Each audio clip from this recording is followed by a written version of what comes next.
I actually haven't heard that song in a really long fucking time. True story. I bought that album specifically Into the Shadows. Is that right? Is that the name of the album? Very no, that's the other. That's sorry. It went to the next song. Yeah, Into the Shadows. That's what this is right. I should just trust myself.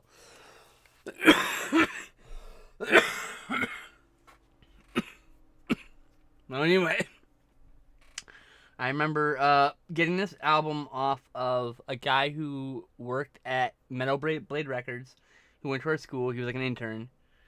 And Metal Blade Records is, by the way, at least at the time, headquartered in Simi Valley, one of the most conservative towns in California. Like, literally. Extremely conservative. Um, and so, yeah, he worked there. I don't remember what doing. Transcribing lyrics or some shit. Doing other nonsense. Um, but he would get paid in CDs, right?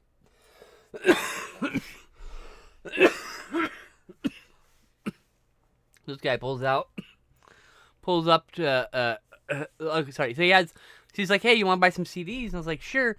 So we go to his fucking locker, and I opened this locker, and he's got a tower of CDs in it, which is, our lockers are about yay big. So it's a lot of CDs. He's got some wedged in here, and he takes out a wad like this and says he's holding out some other, and I just see Merciful Fate. I should probably, hello, Teshra? So I'm regaling the story about how I bought CDs from someone out of their locker in high school. I was saying their lockers were about yay big. Yeah, about like 8 inches tall, you'd say, right? Yeah. So he had CDs stacked to the ceiling, stuff side this to the roof of his locker, and then he had CDs stuffed in this way. So he had two stacks, and he had another stack, like forward facing vertically like this, and he had to put them in like this, and then like close the door so they wouldn't come out. So like it was a system this guy had. So I would go and buy CDs from him for $5 a pop. I bought like Cannibal Corpse and what was that Mechanical Fish album? Who was that? What band was that? Something Cowboys. Galactic Cowboys. Flotsam and Jetsam, Doomsday for the Deceiver. That album's awesome. But yeah. The song we just heard was Merciful Fate, Egypt. The first song on Into the Shadows. And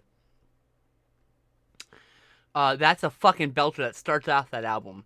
I put that shit in my CD player, and it wasn't what I thought it was gonna be, because I was searching for albums that looked kind of like power metal. I knew Cannibal Corpse wasn't power metal. It just had a cool ass cover full of gore, and I'm like, I'll check this out.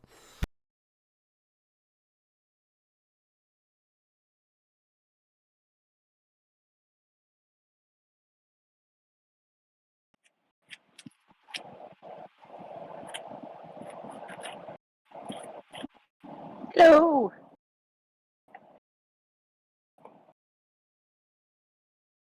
Well, that's interesting. You like flippied, and I suddenly can't hear you.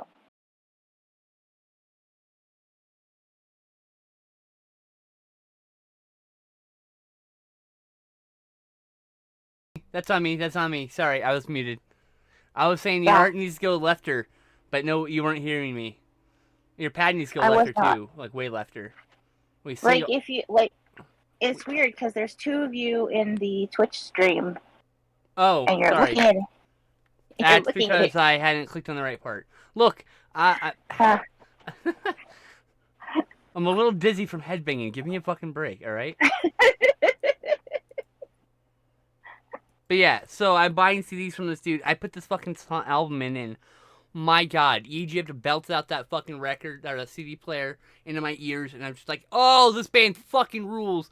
This is nothing I was looking for. This isn't anything like Blind Guardian. This isn't anything like Hammerfall or fucking Manowar. All these albums I just found randomly through this place called CD Japan.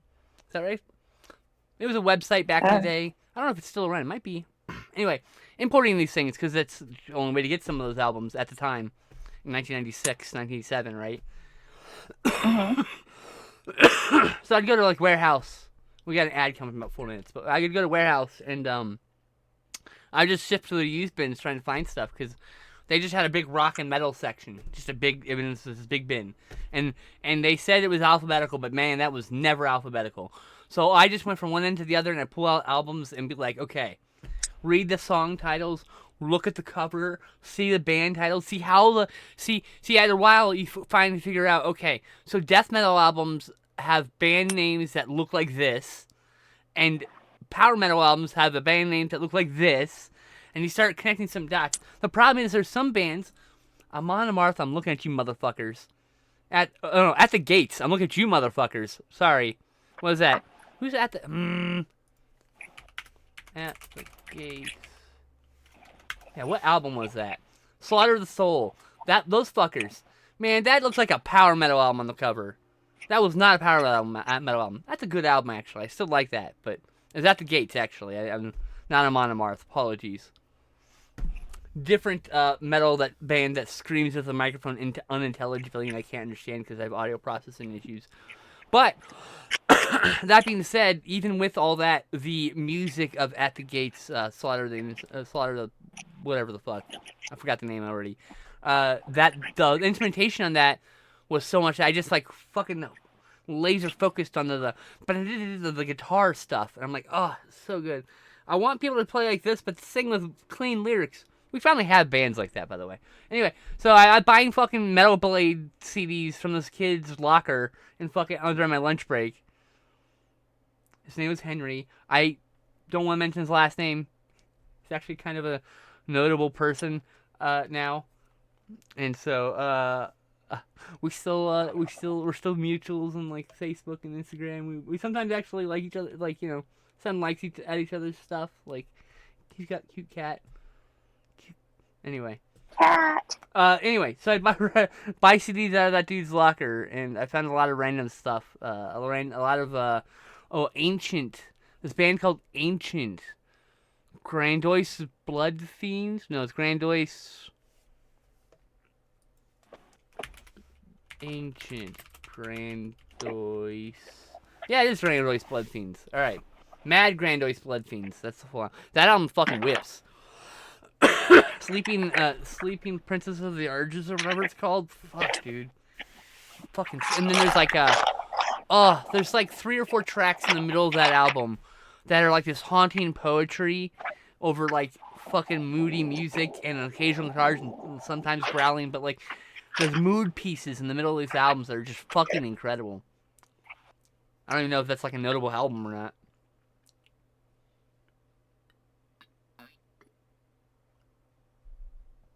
So we're doing a dragon today, huh? Yes. Cool. We got about a minute till the commercial, so. Okay. Anyway, I'm done fucking ranting on. How's everyone else doing?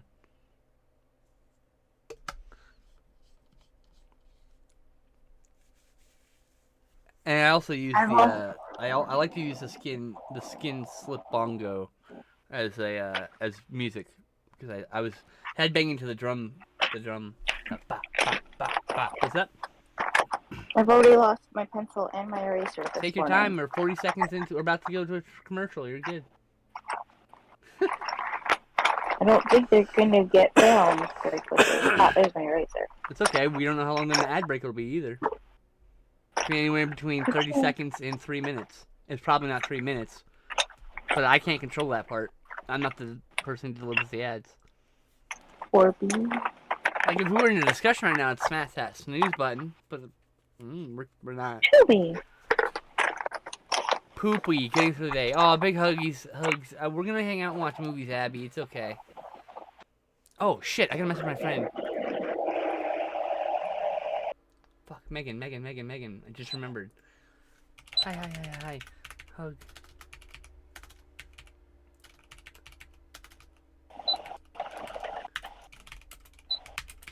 We got a movie tonight, or movie. Or at least we're supposed to. Are you up for it? The Astrologer, 1975. Looking House.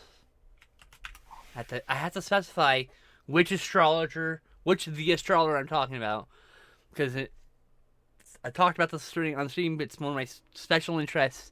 The movie is The Astrologer from 1975, not the Glickenhaus one, but the Craig Denny one.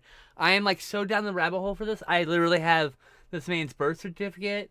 I had this man's death certificate. I got this man's.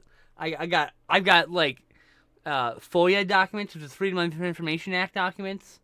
That like some of which were erroneously not censored properly. I got his deed. I got a copy of his his ownership, his business license. That's what it is, for the ownership of Air America. Yes, the CIA front Air America. Yes, this man was working for the CIA. Anyway, fucking fascinated by this guy. I damn well want to do a documentary, or someone's got to do a documentary. I don't think there's any, like, I don't know if anyone's fucking alive left at that. We just lost the producer. He recently died. I don't know if there's anyone else left to, like, interview. But if there is, I want to interview them about Craig Denny. Like, oh my god. I want to know everything about Craig Denny. I'm a fucking obsessed.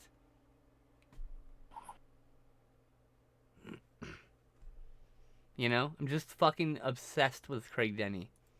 An unhealthy amount. I will fully 100% admit. I am stressed that tomorrow after work I got a message from my boss. I am not coming in office since there's a needed accommodations for me to not be an open concept office. But my accommodation needs, I feel, are never going to be really met under capitalism. He sounds interesting. Oh yeah. I would like to throw your boss through a plate glass window, maybe. I don't know. Something like that. Like fucking saloon style. Just through his own plate glass window. Like, fuck that. Accommodations! Ugh! Accessibility! Ugh! Like a fucking ragdoll. And then cuts away, and as he's flying through the air, you see he's actually just a lifeless dummy that's been replaced with him. Yeah. If we can't be silly, what's the point?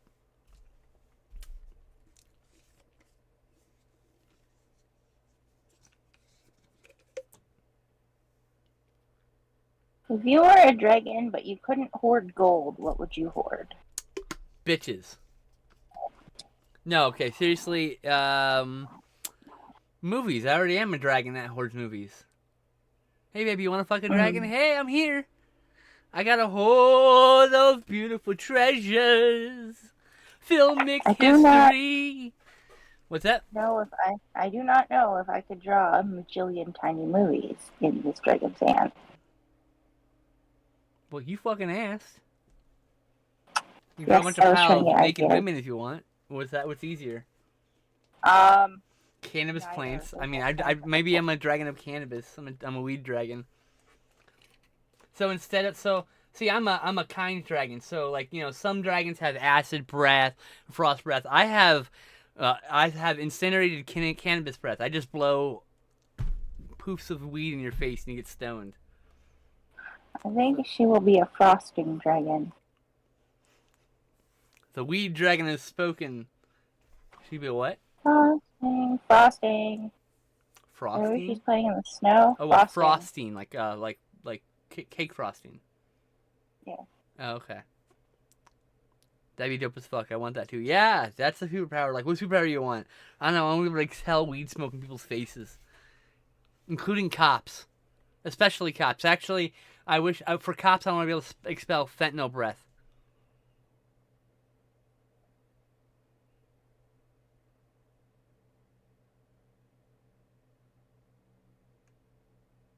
I'm in a spicy fucking mood. I can't even explain, yo.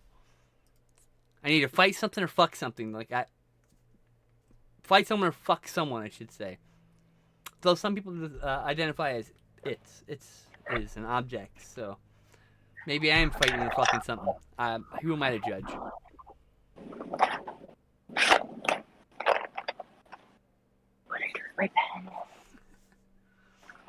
I mean, I use its pronouns and feel like an object sometimes. So, like, yeah, I fucking relate to that, but it's just mood related. Right now, I'm Spicy Mama Weed Dragon, apparently. At least he's in control today, so we're a little more, what's the word? Emotive?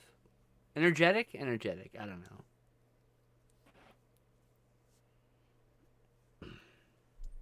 Valeria is hiding in the closet. She is checked out of existence at present.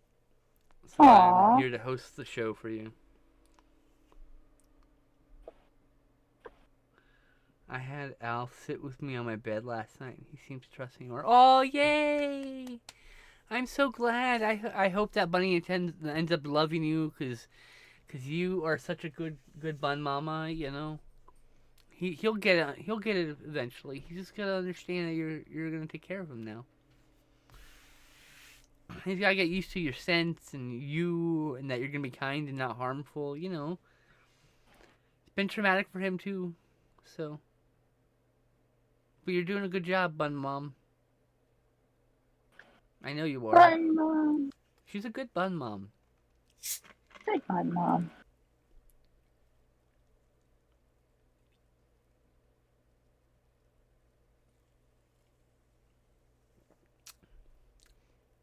What did you name him Alf for again? I can't remember.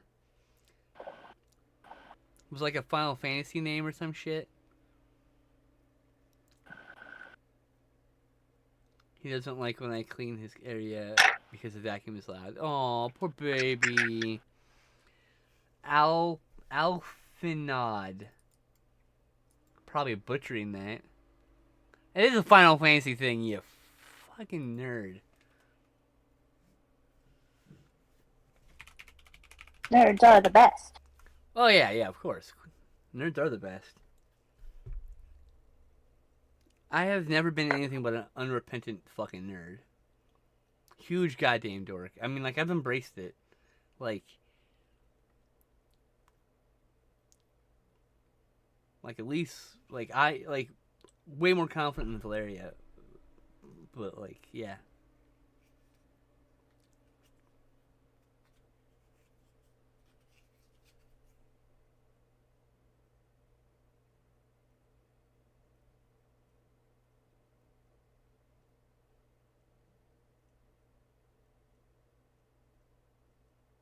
Meow, meow, meow, meow, meow, meow. I can't wait to move the fuck out. I think Justin is going to the first apartment tomorrow. I'm so fucking excited. And I gotta go to fucking I gotta get my new glasses tomorrow. So not excited about that. Well, I want the new glasses, but God, I hate going out. I hate it. I'm sorry. It's gonna be so fucking stressful. And I'm gonna be so tired afterwards. Like, I have a friend who's like, hey, let's hang out on Friday. I'm like, girl, I don't know if I'm gonna be alive by the end of Friday. I'm gonna come home and just collapse into bed, I think. Probably strip my clothes off and climb nakedly into bed and just wrap myself like a burrito in the blanket and fucking sleep for 10,000 hours. Or at least an hour, because I need to recharge those batteries. I don't know when I'll be back up and running. I'll be awake and doing stuff in the evening probably, but like I gotta rest. Oh my god, it's so stressful. You know what I mean? You don't have any idea. If you don't know what being agoraphobic's like, you just fucking don't understand. You know? Your dragon would be named Uno, and he would hoard socks. Every sock you've ever lost, he's got. That's cute, Raptor. That's really fucking cute. And I could see you being like a dragon with like big floppy socks and stuff. And like the ends of your wings have like these long dangly bits that you put socks on. You know? All your spikes have socks on them. Very decorative dragon. It's adorable. We have to make a dragon list of cute dragons that hoard things. Yeah. Oh yeah, when they do the puff eye thing, I hate it. I hate it. The puff eye? The eye when they puff the eye puff the air in your eye during your eye exam. Oh. Not everybody has a new system, so you gotta. There's a new tool you can do it to find it that's a little bit more accurate, but like not everybody can afford that tool, so they still have the old school eye puff deal.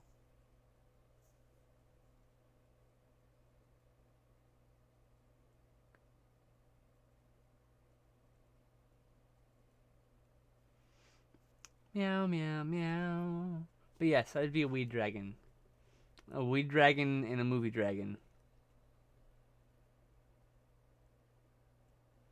Of course, like, wait, what would a movie dragon's breath be? Do I just shoot like damaged discs at people, like shards of broken discs, like glass?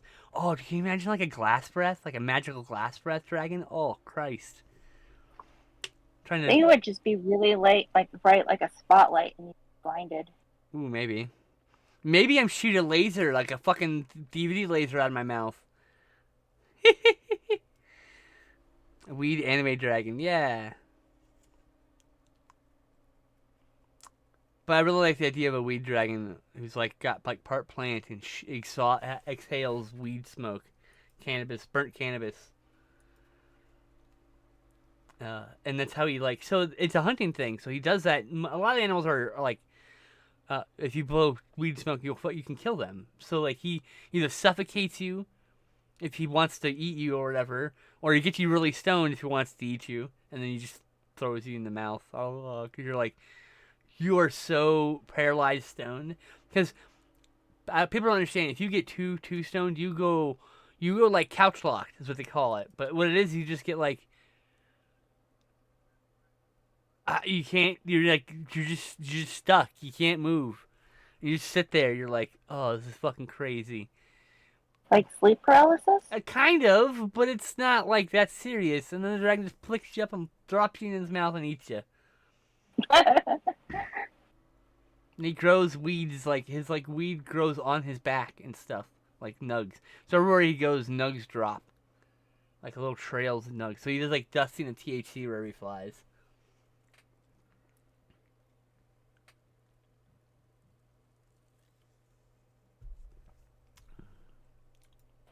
Burr, burr, burr. Burp, burp, burp. Frosty dragon's cute though. You should put. Oh, I was gonna say you should put sprinkles on the dragon as scales, but don't want to do scales. God, I'm sorry. Oh, I was gonna do like multicolored dragon spots that There are you like go. pink and yellow and Go for it. blue. When I roar, I make a ooh woo sound. Ew woo.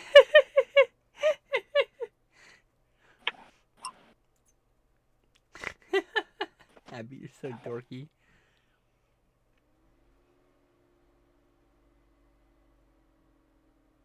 Pringles, the frosting dragon.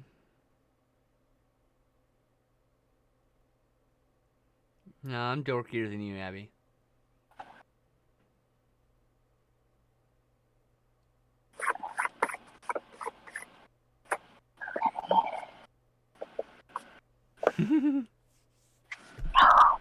If you have a problem with that, we can kiss about it and see who wins.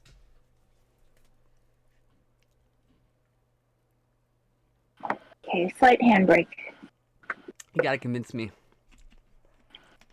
A kiss off. Yeah, you gotta convince me. Sorry, I'm just not convinced.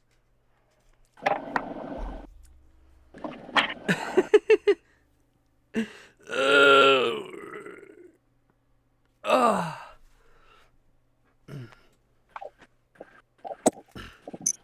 Oh, yeah.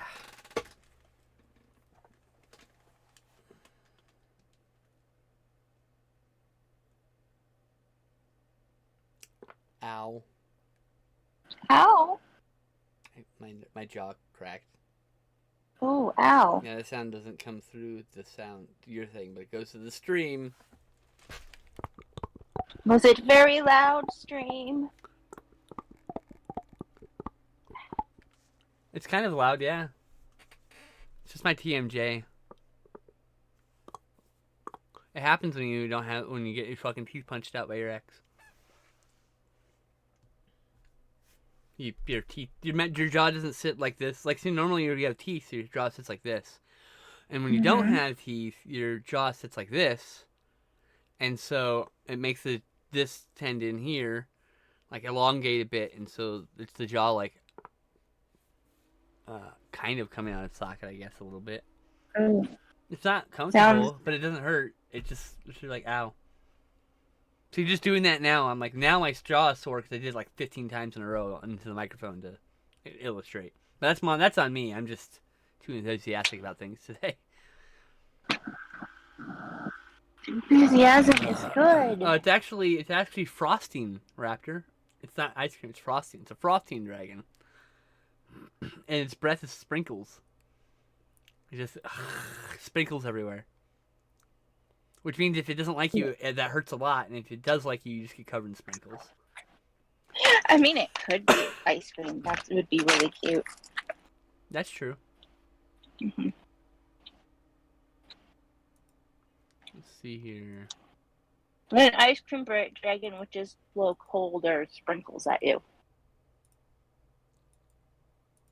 Oh, okay, hold on. Steam. So if you don't have Ninja Turtles, the Teenage Mutant game Shredder's Revenge, it's on sale on Steam. You should get it soon because there is a history, a visual history.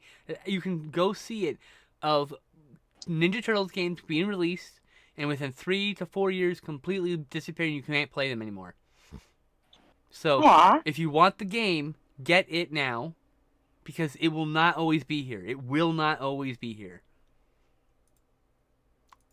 Next, Spider-Man, only 40. Oh God, I really want Spider-Man Remastered, but I will not pay $40 fucking for Spider-Man Remastered. I want to give you $20 tops.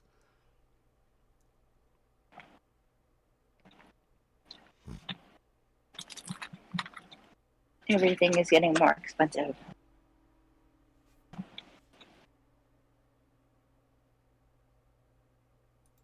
What was that? I was reading the email. Everything is getting more expensive. Although 40 is pretty much. I don't want to pay $40 for it. I'm gonna play 5 hours. I know. Look, the problem is I cannot justify $40 for 5 hours of playtime, or even 10 hours of playtime. I don't complete games. I burn out games really quickly. So I need to understand. I buy games understanding that. What is 10 hours worth me on this game? $20 tops. Would I rather pay $10 for it? Absolutely. Would I rather pay $5 for it? You're telling me a lot of times I will wait till a game's $5. No, I just won't complete it. I love video games, but I have ADHD, man. I get fucking next game. That's why I have 900 games in my collection. Not because anything other than it was $1. I thought it looked cool. I played it for 5 minutes or an hour or 5 hours. And then it goes like, then I buy something like Rogue Legacy, the first game, for like $7. And I put a lot of hours into it. 50 hours maybe? Well, let's open up Steam and look. I put a lot of hours in this game. It's one of my favorite games. I mean, that's fine. My favorite game is a free game that I've put like several thousand hours into.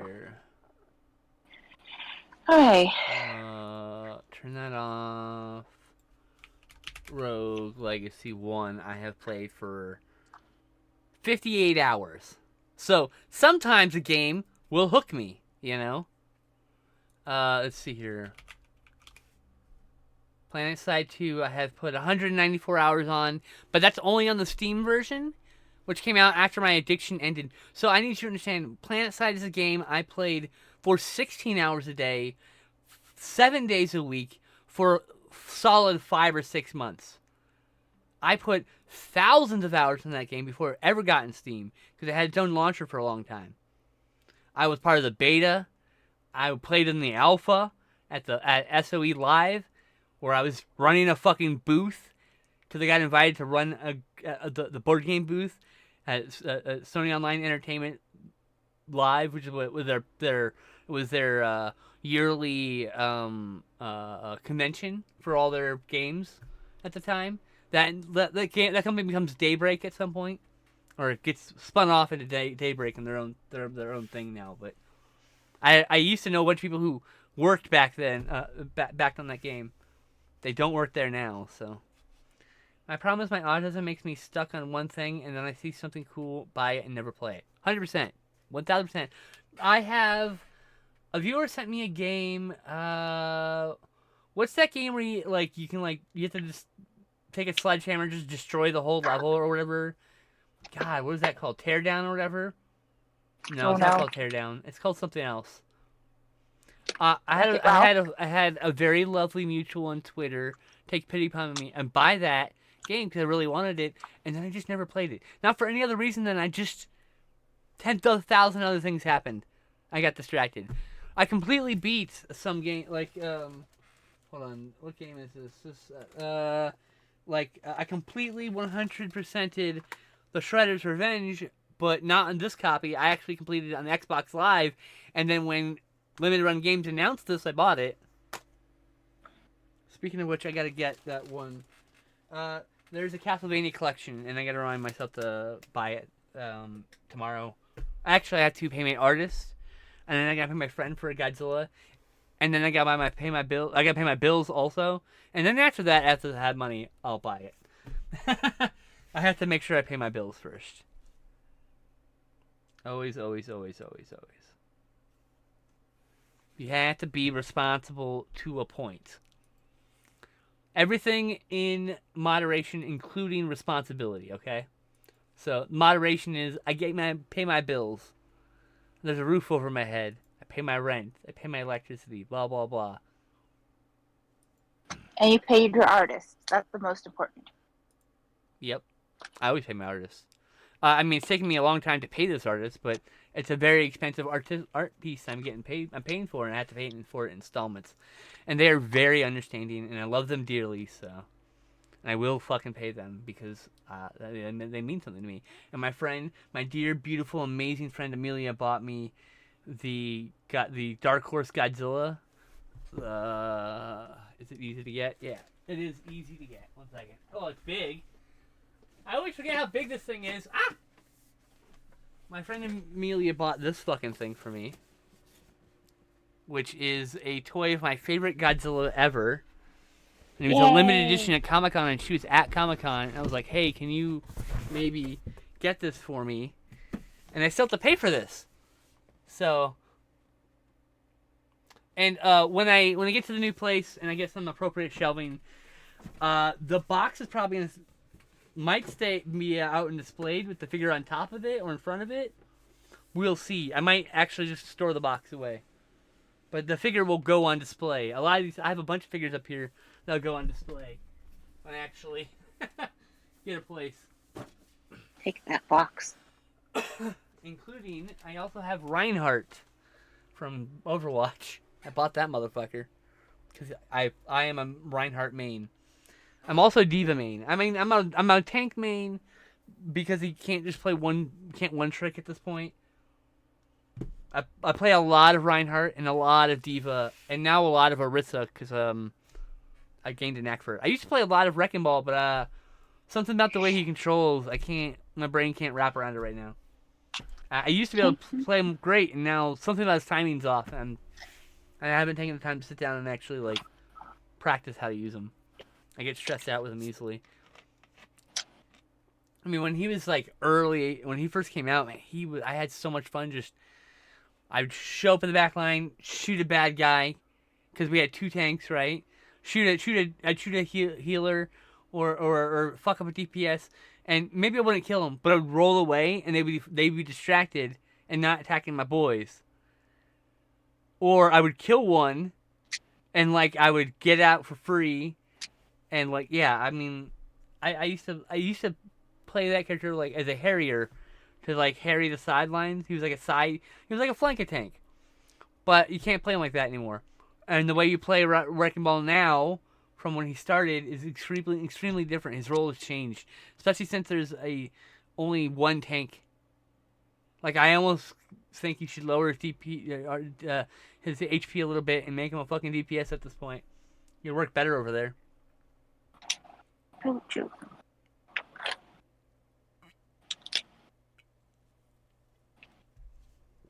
I do not know what I'm doing. Raptor says I either finish games 100% or I hit a level I can't pass, quit, and come back 6 months later. Yeah, I do that all the time. What's that? Me? Yeah, what'd you say?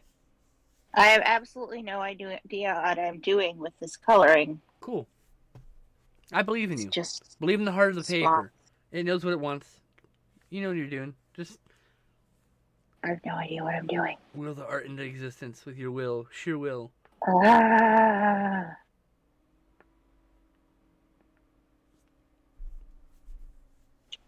I gotta make phone calls. The days slip by so easily.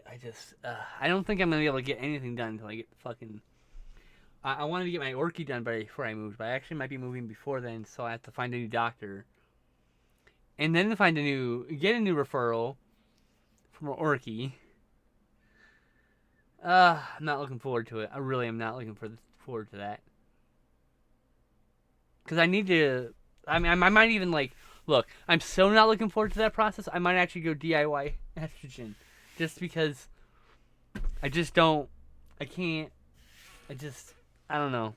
It's so much stress. I need to get out and de-stress first before I can even think about it. Because right now, everything's overwhelming right now. Because I've been under so much crushing weight for so long that the smallest things are overwhelming. So getting out will be the thing. Will be just decompressing for the first couple weeks. Just I can just finally relax, not to defend myself constantly from barbs and arrows and people trying to find reasons to be mad at me. I just cannot wait to get out. I'm so close. I can taste it. You understand? I can fucking taste it. I'm so close. Does it taste like ice cream? No. It tastes like bitter, moldy fruit, but it doesn't fucking matter. I'm choking that bitch down. The only way out is through. Don't do that with moldy food. You'll fucking kill yourself. Ew. Majora's Mask. I have to kill this version of myself and be reborn anew when I get out of here. I have to revise more things about myself and process things. I mean, I'll still be able to. Both my therapists are telehealth, so I don't have to change that at least. That's good. I refuse to change that. I mean, as it is, I might actually break up with my therapist. So. We got into a fight. Oh. We got into an argument, not a fight. We got into a disagreement about how to handle the situation. I have to unfortunately tell her that she's fucking right, or she was right when I get back, when we get to see her next week. So. Well, that's not a good reason to break up with her. No. It's just. I have anxiety about it because we got into an argument, and I don't like getting into arguments with people. I feel gross afterwards. It'll be fine. I'm sure I'll have that next meeting with her. It'll be fine, and that's why I don't just. I try not to make all big decisions like that on a whim, just based on a random feeling. I try to let the feeling pass, and see if it comes back. If it comes back, it's a persistent thing that keeps coming back. Then it's a problem. If it's something I just felt in the moment, it might have just been my abandonment issues flaring up, right? Something I can't control. Someone abandoned me in the grocery store when I was a child several times, and threatened to do so most of my life, and constantly threatened to kick me out and evict me. So, I kind of have some abandonment issues. I'm working through it, but guess what about abandonment issues? Do you know that you can't get rid of abandonment issues? The best thing that therapy can do is give you coping mechanisms. Some people can mitigate their reaction, their abandonment issues to a point where they are almost unnoticeable to most people. But it's so ingrained in the person's body because at a formative age, they were told by their most close caregiver that they will be abandoned if they become a problem or a burden. And so that person spends a lot of their life trying not to be a burden to people they love. Turns out, you're not a burden to people you love. Your brain's just shitty to you because someone was bad to you once. Or a lot. Pervasively. It's not just once, it's a pervasive feeling of feeling unsafe. And so do I look forward to foremost in people I know and love and care about, feeling safe. I can go to you or any of my other close friends and be like, hey, I'm having a really hard time. And that person will talk to me and care about me. And they won't run away because I'm having a struggling bad day and maybe I'm not being kind to myself. Maybe I'm being very self-deprecating or even cruel to myself. It happens, especially when I'm depressed. I try not to, but like that shit flares up.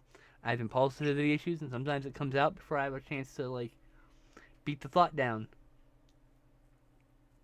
Yeah, I'm not a healthy individual. I am an individual who's been traumatized for decades, and is now only now in the last few years finally coming out from that. So I'm not a complete person, but I'm working on it, and I'm growing every day. I wrote a piece about it. I wrote 2 pieces about it. One second. I gotta pull them up because I can't recall them from brain space like that. Because of more trauma. Let's see here.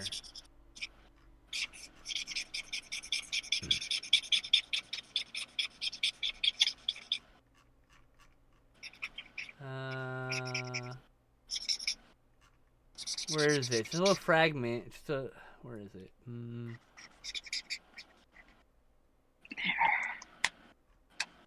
Hard part. Here you go. Even my branches, reaching stark naked for the sky, are proof I'm growing through it all. That's about healing even though you're still hurt. You're still trying to grow, you're still growing. Anyway, the other piece is a piece I recently released, or wrote, actually. I'd never actually spoken this out loud, so excuse me if I fuck up my own poem.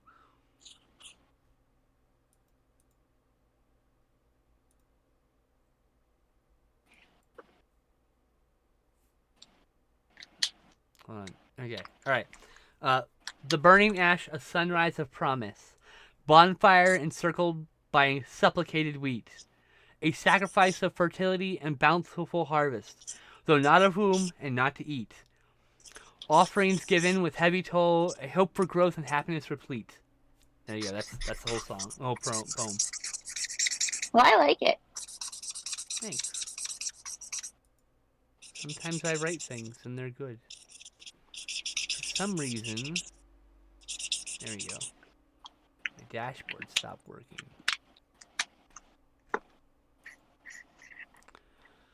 Alright, I was gonna check the other notifications real quick.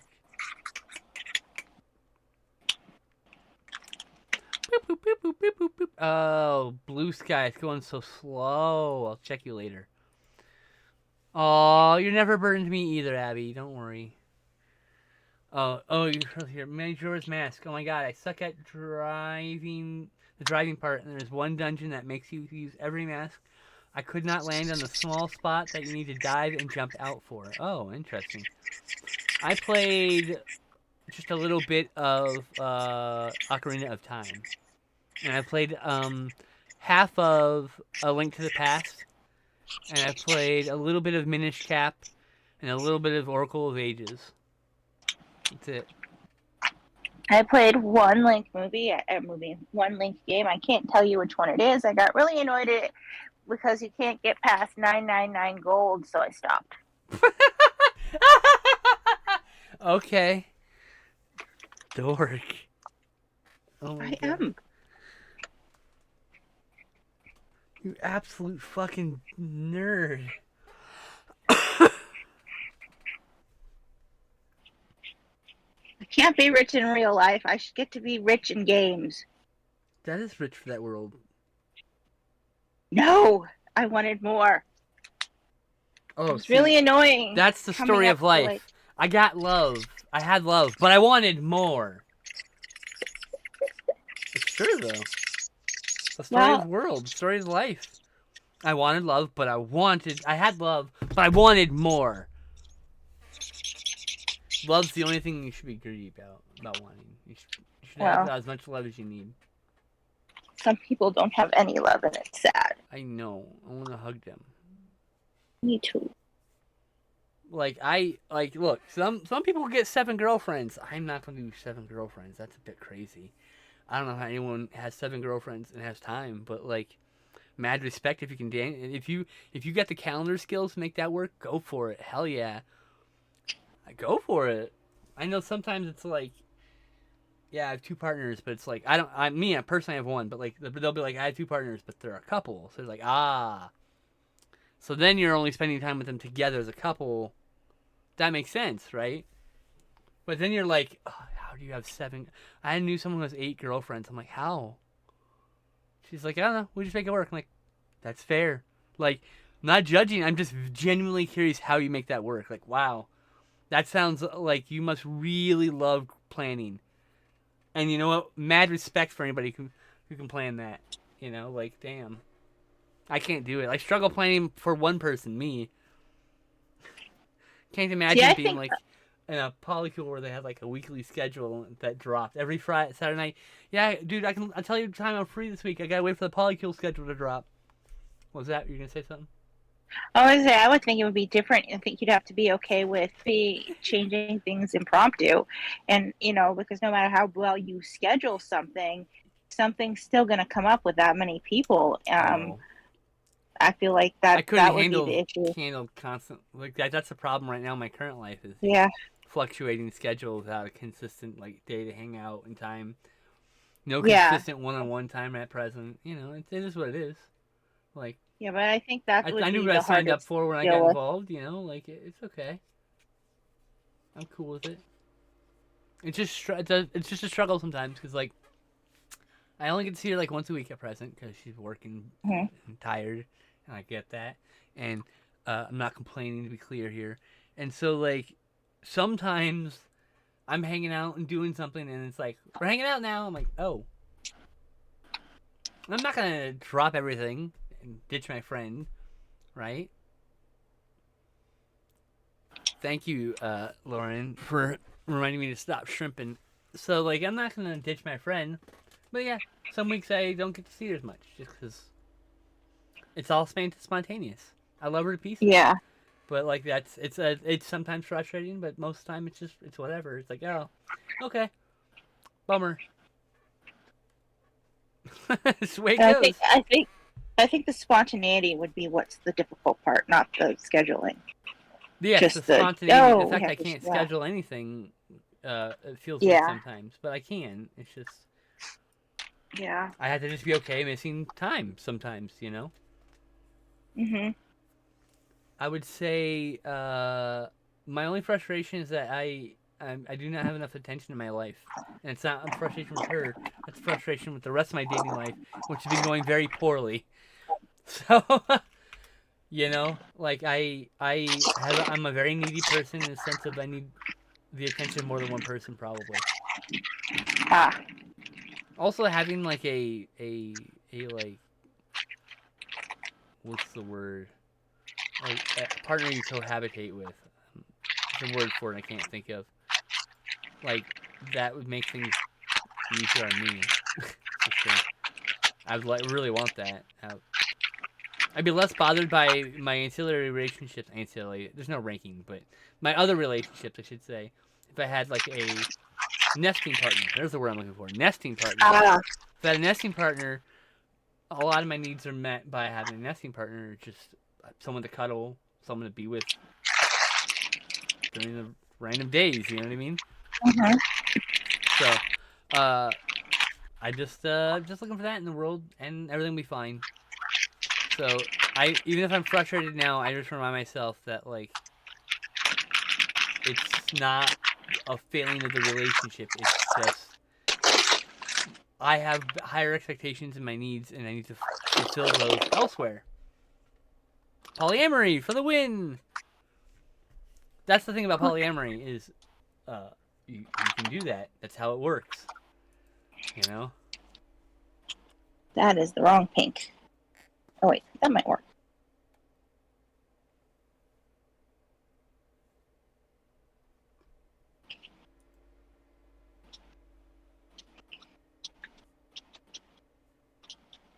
Hmm.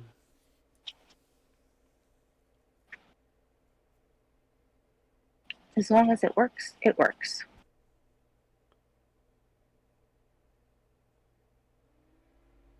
More pink.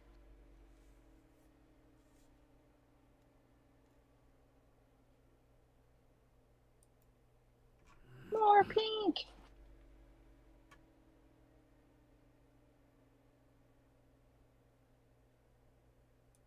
I gotta get off social media. I'm sorry.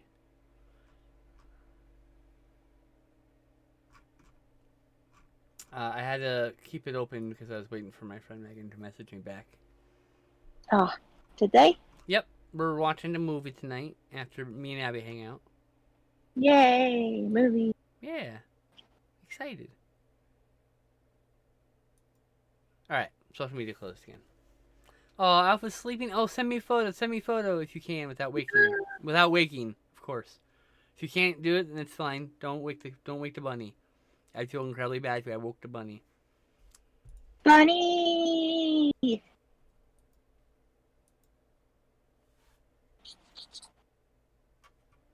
Oh, wow. Okay, I have to quick break. Yes, please. Don't push yourself. Alf is sleeping. The only Alf I know is fucking furry and 4 foot tall and eats cats. From Melmac. Melmac. Remember that. I don't like that Alf because he eats cats. You know, my friend hates Alf for the same reason, but fuck that. Alf's awesome. I love cats, and I would just keep Alf away from my cat. It's like, you can't own an Alf if you want to own a cat. You know? And you can't. That's why you don't keep your cats outdoors. Your cats have to be indoor cats, because Alf is out there to eat your cats. He's a little furry alien, and he'll eat your cats, and he'll live in some old guy's garage, but he will eat your fucking cats. So, like, you know, watch out. Keep your cats from being outdoor cats. Oh, you sent me a photo of Bun Bun. Yay. I want to see the Bun Bun. Oh, gosh. Yeah, send it to Tash, too. Oh, my Please. goodness. Oh, he's just a little cloud. He's just a little... he's like a fucking stuffed animal. What the fuck? Oh, my God. I can't even handle how goddamn cute he is. What the fuck, dude? How is this an animal? How is this a living, breathing thing? Can I share the photo, Abby? I have to get permission first, so. Yes? Okay. Look Yay! at this. Look at this blessed angelic creature. Look at this thing. How is that a living, breathing creature? That's a fucking stuffed animal. Aww. That's a fucking stuffed animal. Oh, I showed it to Tess. Look at that. Look at that.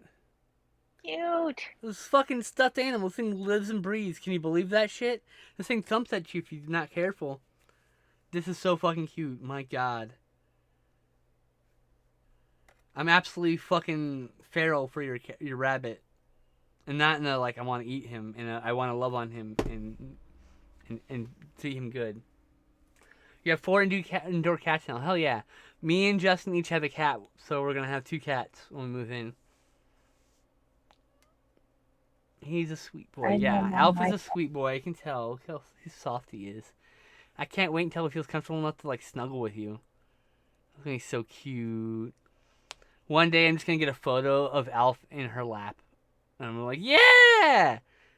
Victory! Victory's a soft bunny in your lap. Yeah, Sherlock Cat and Skeletor are going to meet each other finally.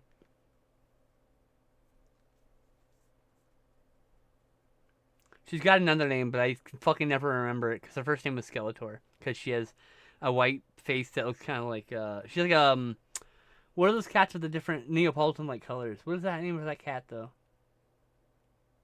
Not Calico, but Oh, a tortie? Tortie. She's a tortie, and she has a white pattern on her face that kind of resembles a skull. So they called her Skeletor. And then when they got older, they gave her a different name, but she's always going to be Skeletor to me. She's my little niece Skeletor. Aww. Can't wait to meet them. I can't wait for them to meet. Your new kitty Bruce Lee is orange, a little weirdo. I love that. Is he a dumbass? I love orange cats that are fucking dumb as shit. It's like, oh, you're so soft, Wiggly Boy. You're so dumb. I love you.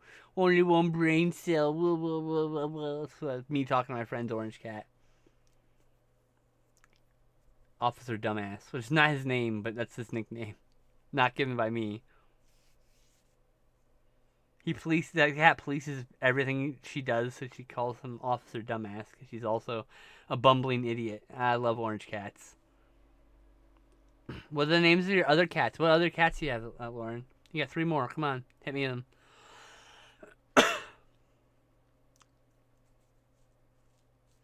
My hope is that Sherlock and Skeletor will get along really great and cuddle, because Sherlock's never had that with anybody.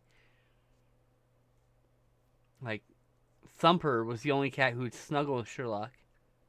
And now Thumper's been gone for a year now, almost. Yeah, I Thumper. missed that boy. He was so dumb. He was the dumbest fucking boy, but he was so snuggly. He would just sleep on you if you let him. Now we're gonna go through. I had him on my lap for like an hour once. He was so soft. He purred the whole time. Now we're gonna go through our brains and miss all of our cats. Yeah. Bruce Lee, Mad Moxie, Count Draco, and Gigi. That's cute. I like Mad Moxie from Borderlands. Count Draco, as in like Dracula. And Gigi, what's Gigi? What's the source of Gigi? That one I don't recognize offhand. Like the other 3 are like really obvious like references, right? Like Gigi like from that Miyazaki movie that I can't remember. From Kiki's Delivery Service. Yeah. Is that the one? The witch one? Yeah. Yeah. That's what I'm asking. Is that what it is? Yeah. I can't remember that cat's name. Shit. Its name is Gigi. I remember the feelings I felt while watching that movie of thinking how goddamn beautiful it was. I mean, like Kiki's Delivery Service, like was incredible. Like Jesus. I mean, Princess Mononoke made me cry in a theater, full theater, back when crying in front of people was not something I did very often. So, his name is written like Gigi. Ah. I'm waiting for Lauren's explanation of Gigi's name, if Lauren even heard me. I know. Lauren's got a bit of a chaotic life.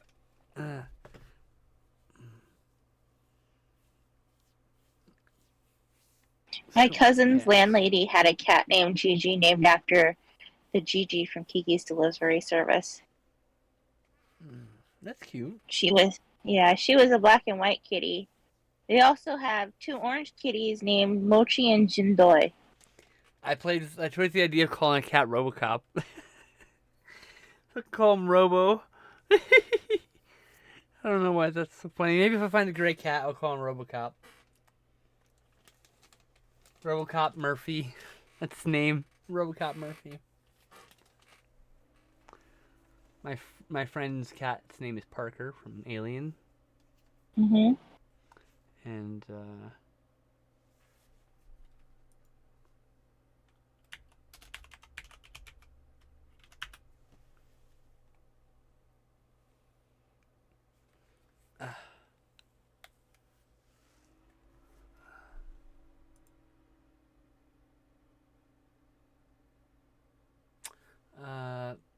my goodness. Fuck. What's this? I'm thinking about potentially calling my cat Lambert, my next cat Lambert, after Alien also, because Lambert in Alien is a trans woman, played by a cis woman, but sheepish lion lamb. Oh God, never mind. Sorry, that's just what happens. It gets stuck in my head. Your orange cat will eat any food, any? Oh wow. I'm never gonna do it. I'm never gonna name the cat Lambert now. Aw, but it's a good cat name. Yeah, no. I don't want to trigger that every time I fucking say her name. Only if you say it around me. Yeah. I hang out with you twice a week for 3 hours at a time. Can you understand the problem here? No.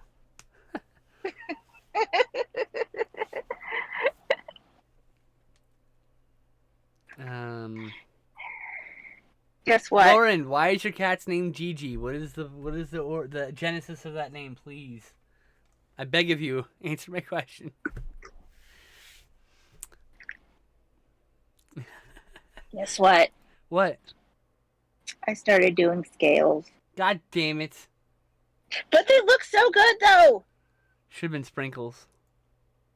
I know. But it's eating sprinkles. Maybe the scales, when they fall off, become sprinkles. Oh, maybe. God damn it, you got stuck in my head. I hate you. You do not. You love me. Not in this moment, I don't. Walk the plank.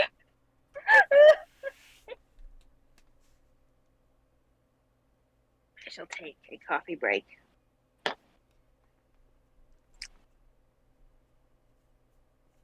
The cat from Kiki's Delivery Service. Okay, right. Your daughter named her. Awesome. Queen Gigi. Aw. Gigi and the anime. Yeah, okay, so we were right. It was. That's why we had guessed, but you didn't answer. Yay! And we were right. Yay! Yay! Sorry for hitting the mic, y'all. But you. I should probably make some food here soon. Yes, you should eat food.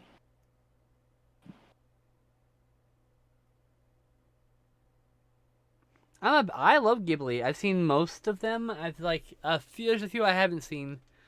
I will eventually, but I've liked every one of them. And Princess Mononoke, I saw in a theater in the New Art in like 1999 or whatever, and like 1998, something like that. I can't remember. I was with my friend. He's like, "Hey, we're going to go see movies." Because so what happened is I could hang out with my friend Steve, and Steve was a huge anime nerd, and like I liked anime because like I grew up watching anime rented from the video store, like Bubblegum Crisis and Project A-ko and Gull Force and Gunsmith Cats and Revolutionary Guard Utena.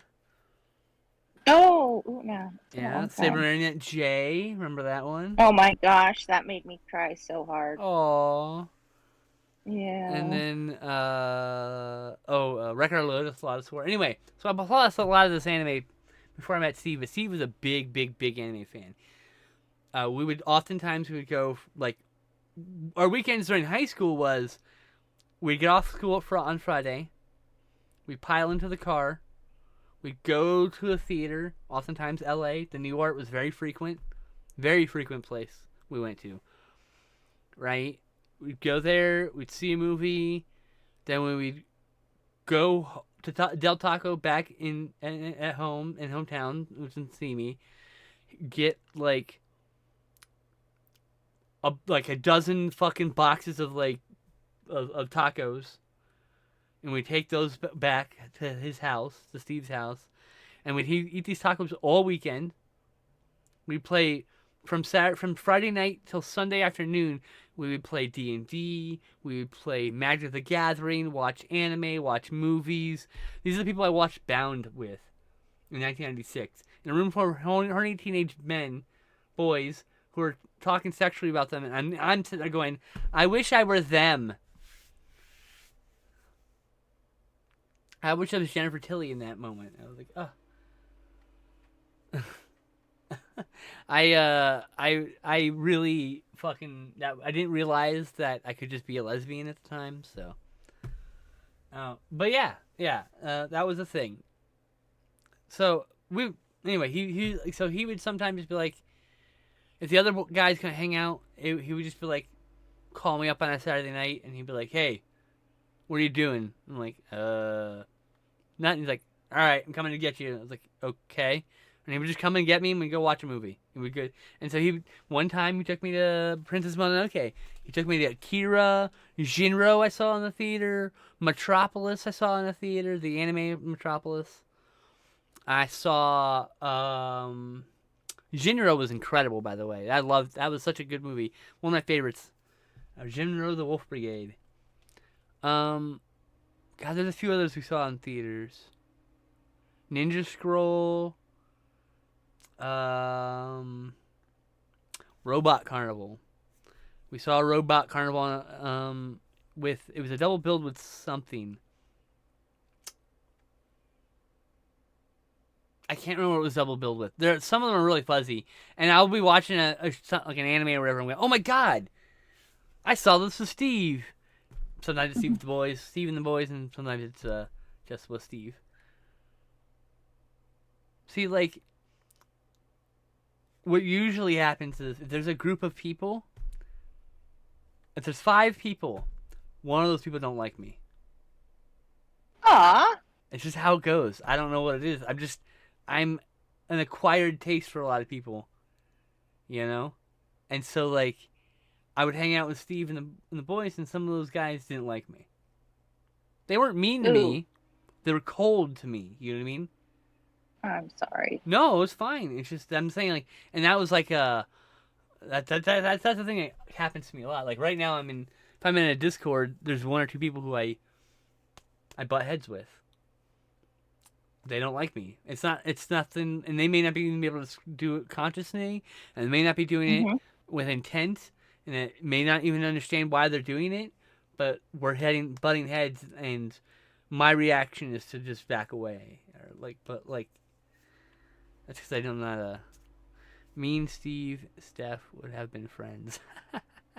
Steve is, I think he's a minister in Portland. So, Really? yeah, you don't have to like, no, there's no Steph. It's definitely just Steve.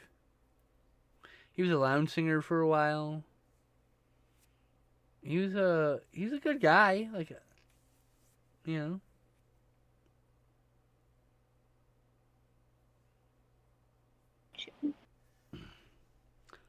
His dad let us fucking drink booze though. He was the reason I had like an alcohol problem in high school. Guys in groups suck. Yeah, I think that's just what it is. I don't know why. Okay, hold on. Let's scroll back here. Mononoke was the first anime movie I ever saw in theaters. Oh yeah, 2 minutes ad, so I gotta read this quick. Akira was my first anime movie I ever saw. I'd seen some OVA like Robotech. See, Robotech was the first anime I ever saw, and stuff. But Akira and Mononoke changed my life as an illustrator and animation geek. I know what you mean. The majority of my ex's friends were like that towards me. They didn't get along with me, so they were just very cold towards me. Exactly. See here, guys in group sucks. I tried my whole life. It's weird. It's very true. Well, I always try to be warm because you're my pal. Hi, Evan. That was never about you. You're a good dude. I really respect you, and otherwise I wouldn't have more than once asked to collaborate with you. So that means that you're a good dude to me. I was spelling it the other way. Okay, fair enough. There were 2 ways to spell it. Oh, it's Steve with a V.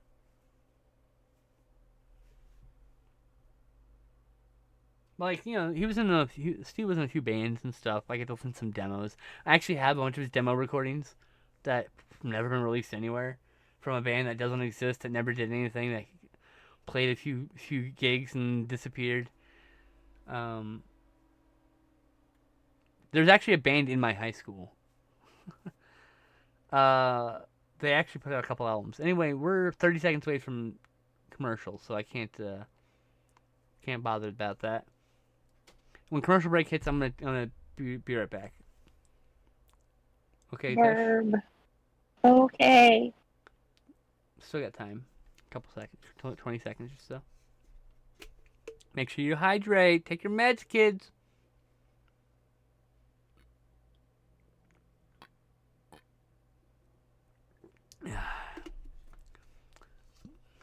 Well, yeah, 10 seconds. 5, 4, 3. Right back. 2.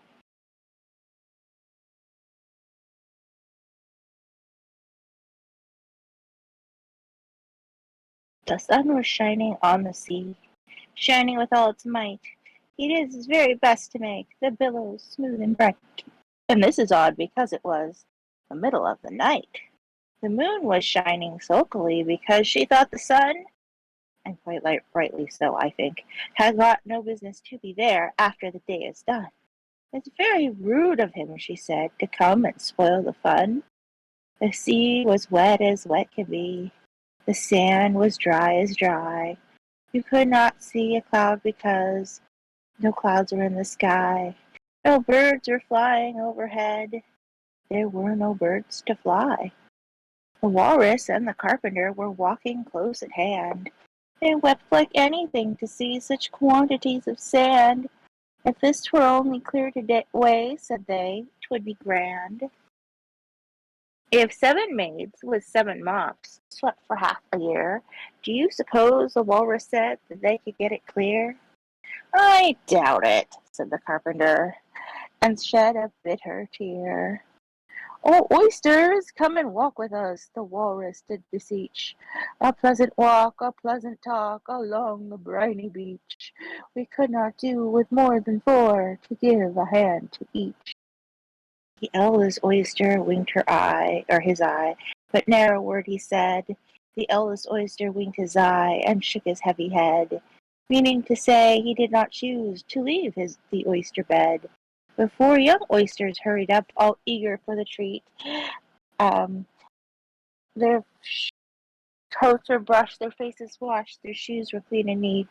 And this is odd because, they haven't any feet.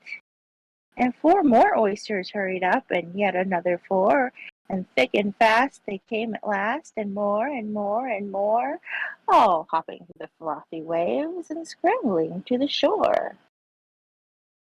The walrus and the carpenter walked on. Yes, pretty much. There's a couple stanzas I get mucked up sometimes about bread and weeping, but yes, for the most part, I know it by heart. Except for when I stop in the middle. What was I? I'm lost. Aww. Oh, walked on a mile or so, and stopped and rest upon a rock conveniently low, and all the little oysters stood and waited in a row.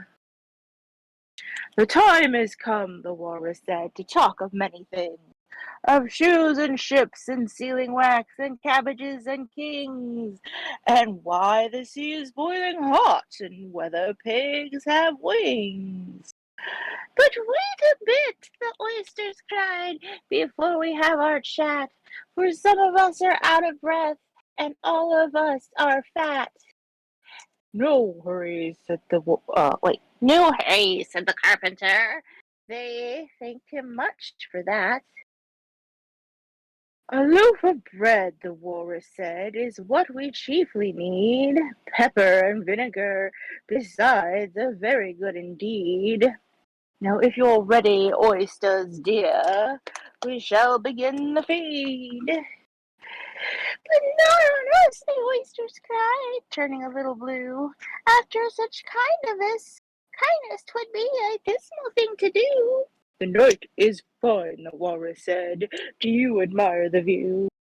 It was so kind of you to come, and you are very nice. The carpenter said nothing but, cut us another slice. I wish you were not quite so deaf, I've had to ask you twice. It seems a shame, the walrus said, to play them such a trick, after we've brought them out so far and made them trot so quick. The carpenter said nothing but, the butter's spread too thick. I weep for you, the walrus said. I weep for you, the walrus said. I deeply sympathize. With sobs and tears he sorted out those of the largest size, holding his pocket handkerchief before his streaming eyes. Oh, oh, oh, oh, oh, crying walrus. Oh, oysters, said the carpenter, you had a pleasant run. Shall we be trotting home again? But answer there came none. And this was scarcely odd, because they'd eaten every one. The end. Wow, we got through it this time. Usually Val is back by now. Oh. Now what? I have returned. Yay! Yay! You're back! Good. I ran out of poem. I almost never do. But we finished it. Do you know this all by heart? Yeah, she knows them all by heart. I don't know why. They just get stuck in my head. There you go. There's your answer. They don't leave. They just don't leave. It's like some songs like that for me. Yep.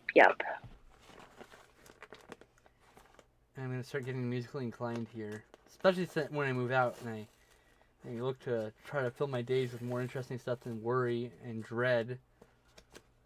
That sounds like a wonderful plan. And so, I got my keyboard, which is right here, and I got everything set up. I'm just Yay! I'm gonna do something. I'm making samples right now. I sampled the Dino Riders theme. I'm sorry, the Dino Saucers theme. There's a part in the Dino Saucers theme where it goes, Dino Saucers, it's in like, it's using like some sort of horns. And I'm just going to sample it instead of actually figure out how to play it because I don't know how to play music. Oh. So, I'm going to be lazy about it.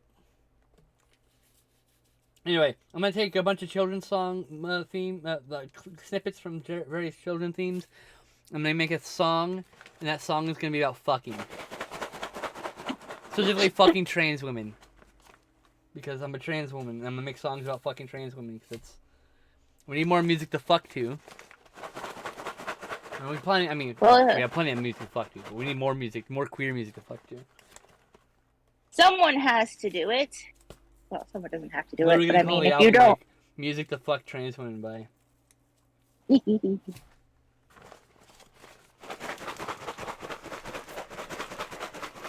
And it's gonna have like there's a toxic nuclear waste symbol that's crossed over with a trans symbol. I'm gonna do something like that for the cover.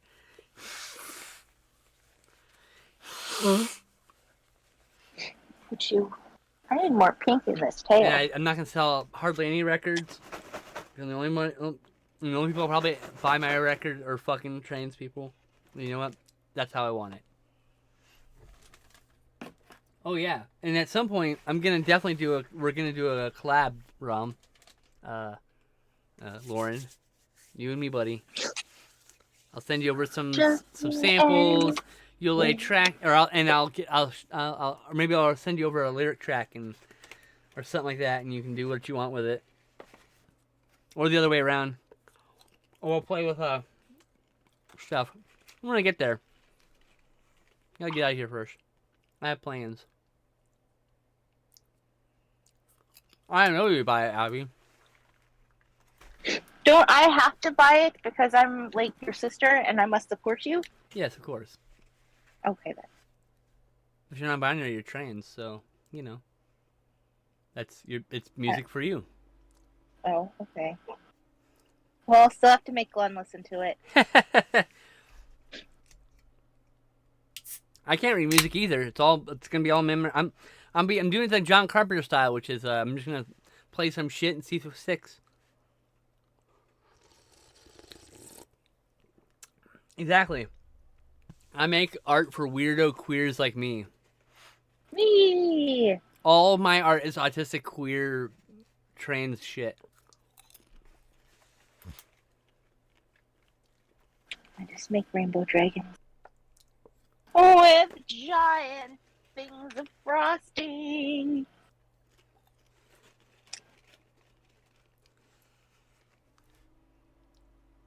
I'm making samples from from various trailers.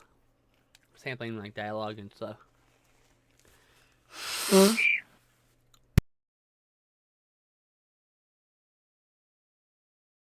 Dragon. Oh. There we go. My name's Gail. I love this dragon though. She looks so much better with scales. That's why I had to do it. It's fine.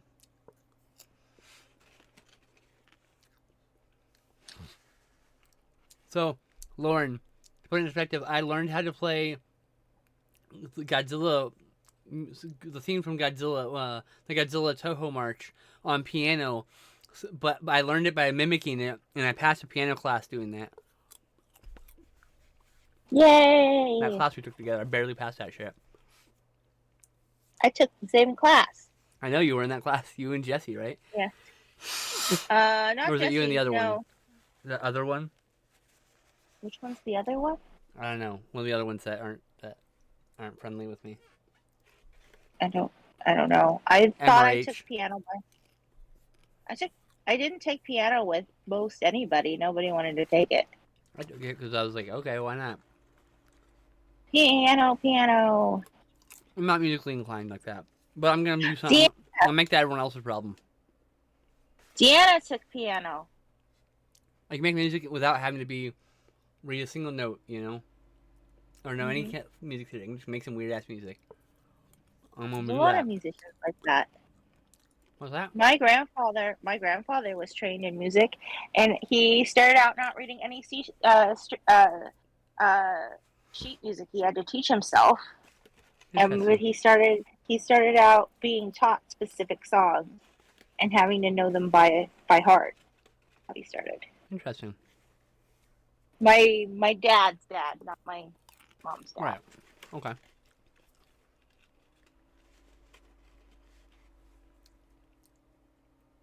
Then he would make saucers. What?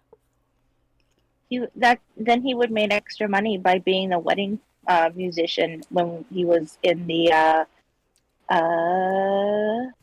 plantation camp. Okay. Yes. A whole other world. Yep.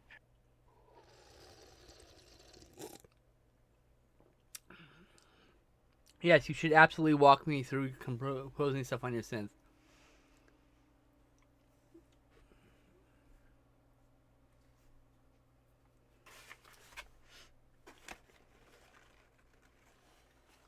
I need to bug my aunt about what it was like living on the plantation camp, because there are too many people that we're losing that will be like, we won't know what it's like anymore. It's not like they teach this stuff in history class. Right.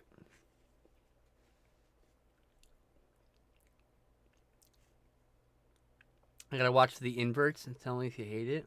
If I hate it. Tell you if I hate it.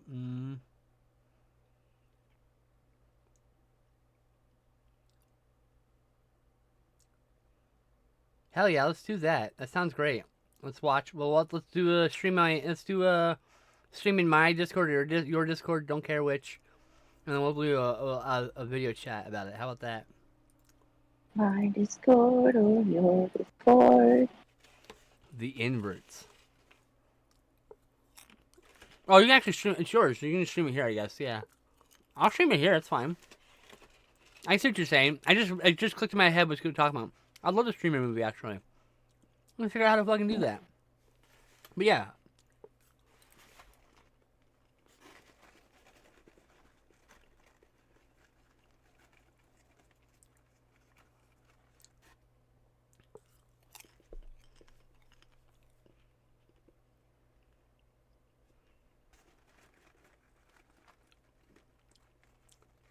It's only 6 minutes, right?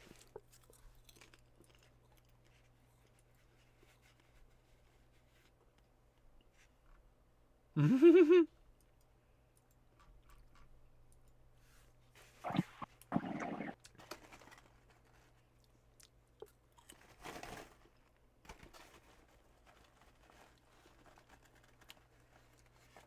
we can have you on art and tea, actually, since it's art.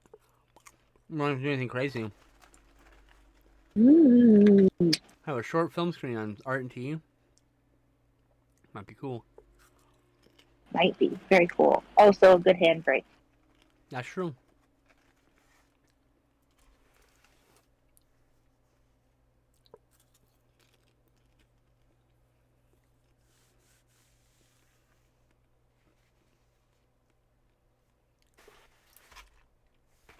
We'd probably purposely wait until after an ad break, so we didn't have to worry about, like, the minute you start streaming your movie, the fucking ad break happens.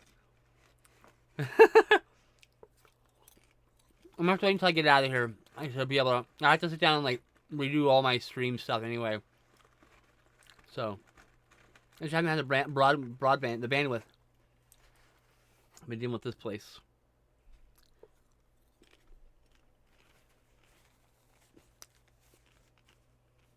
I got popcorn, by the way.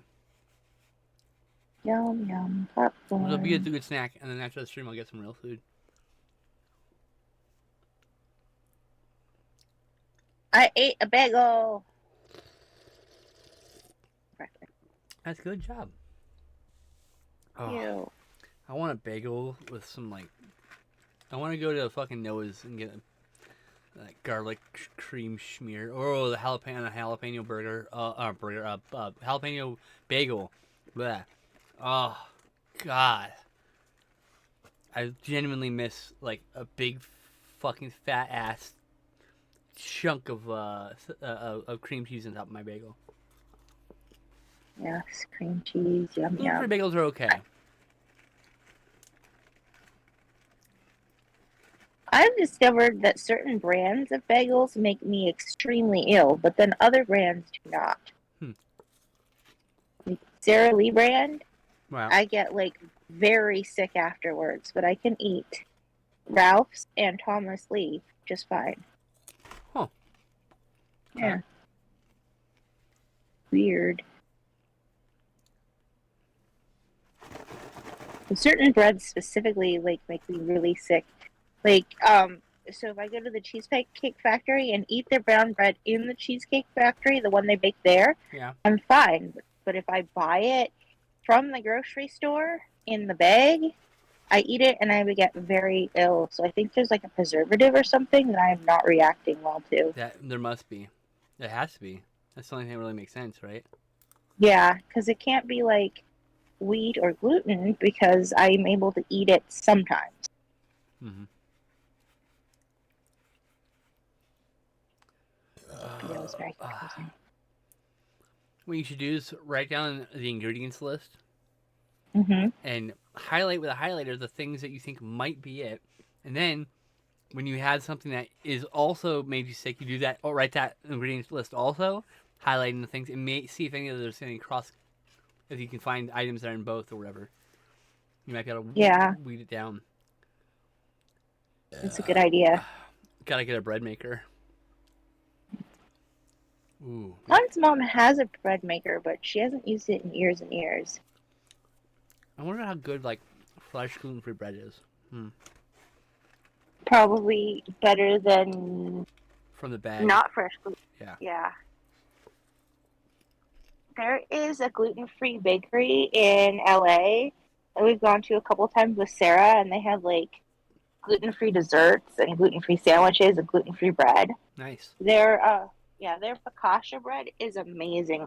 Ooh. I don't actually like focaccia bread, but I like their focaccia bread. So I like gluten-free focaccia, basically.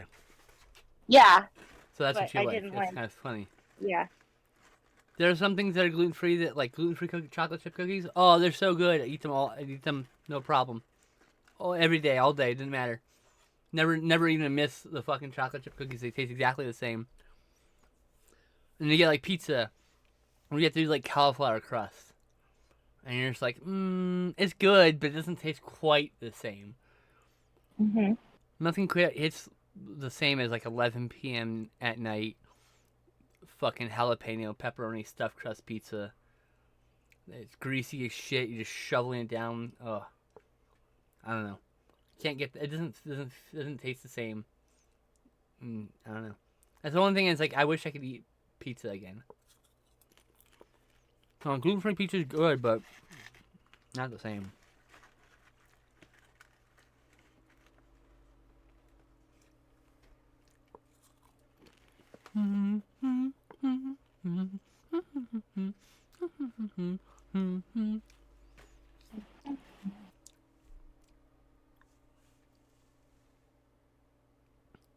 Tiny, tiny scales. I mean, you can't fuck around with the Crohn's disease stuff. Like, you have to, like, really not eat gluten stuff, you know? Mhm. But yeah, some of the gluten-free stuff's just not good. I can't eat it. Some of it's got, like, Nuts. There's a lot of stuff with nuts I can't eat, you know? Mhm. Because I have a tree nut allergy.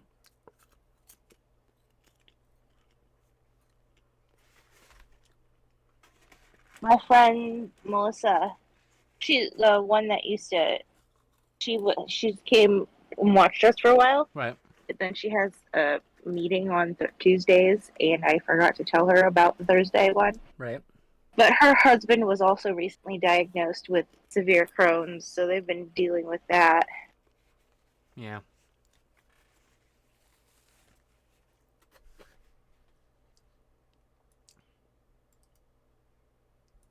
Mm. I'm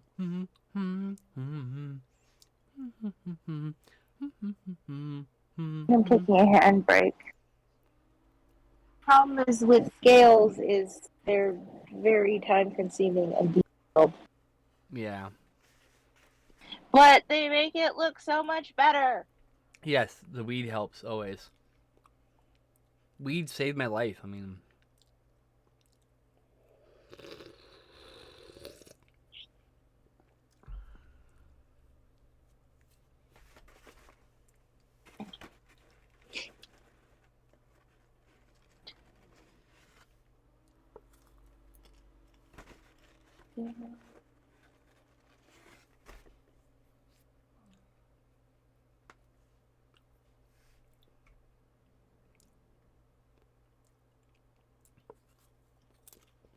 I agree, Lauren. The dragon is pretty. Don't forget to sign art. I will sign it when I finish it. Okay. Still working on the feet. Everyone agrees. It's I a pretty thank you. dragon. I'm glad that it is a pretty dragon.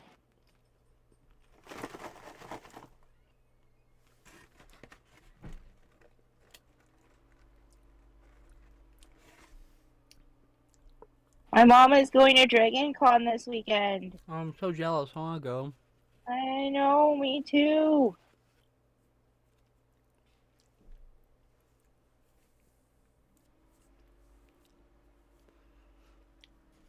She Weed happens is to already.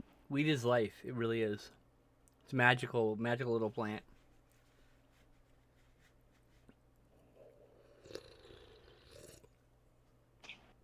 The goddess cannabis blesses their lives. Well, for most people, many people.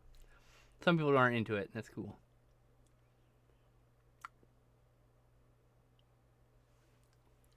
Weed is like literally so good. It's like it makes it so I don't have back pain. It makes it so I don't get nauseous. Then it makes music feel amazing. So it turns out synesthesia my synesthesia is exacerbated by a heightened mood. So if you get me really fucking high and you play music, I can get full on aroused if with the right notes playing because I feel like people it's auditory sensile, an auditory tactile synesthesia. Excuse me, which means people are touching me, and it's just like it feels so good. I love good music when I'm really, really, really high.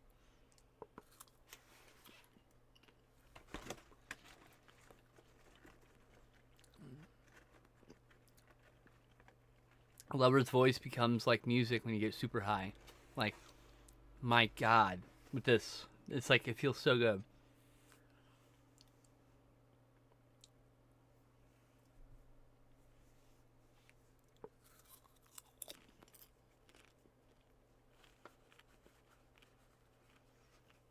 Like, I get that. Like, most people feel that electricity feeling, that like the energy from the music, right? But I get more from it because the music's fucking touching me. It's rubbing my back, my shoulders, running up and down my spine. A bad song will put needles in my eyeballs almost. It's not actually me. It's just pain in my head right here. I've had lots of painful music. It's just it's like I'm repulsed by my music that like hurts me. Like I immediately like turn that off, switch it, next song. Not that. I'll be like very adamant about playing another song. It's uncomfortable. What was that? Sorry. Oh, I said I've had lots of music that's painful, like hurts my skin. Yeah, that's what's auditory tactile synesthesia. But I thought it was just normal because my whole Nope. family gets that. No, it's because you're all families neurodivergent. Well, we are.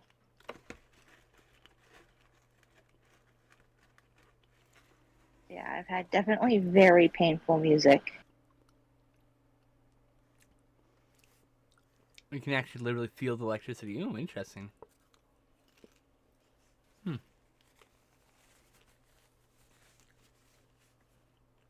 I want to do DMT so bad. I want to go talk to the id aliens in my head. I gather it probably wouldn't be as beneficial to me considering some of my mental issues, but I'd love to do shrooms. I've never done shrooms either.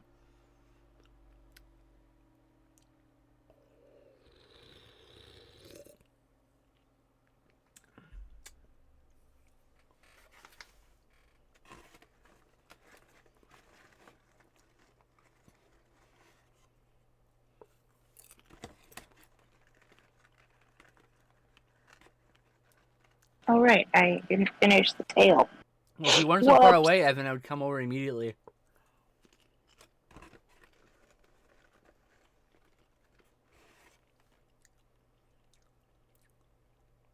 Like, yes, I will go to a strange bearded man in the shack and take his drugs. In the middle of the woods.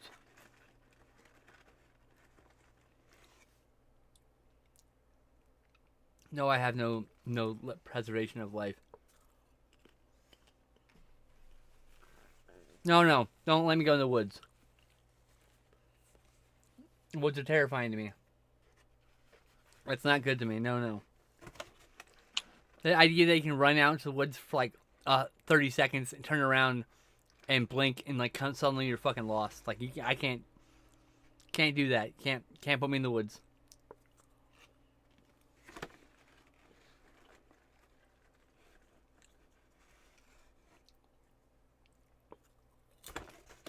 If you go down to the woods today, you're sure of a big surprise.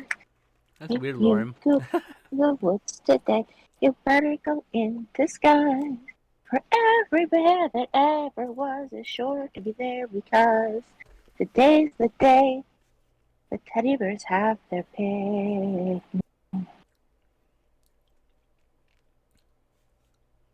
Teddy bears are creepy. Yes, I would like to do a nice little shroom trip and process some shit. Enjoy myself. I've never done psychedelics, and I think I would excel wildly at them.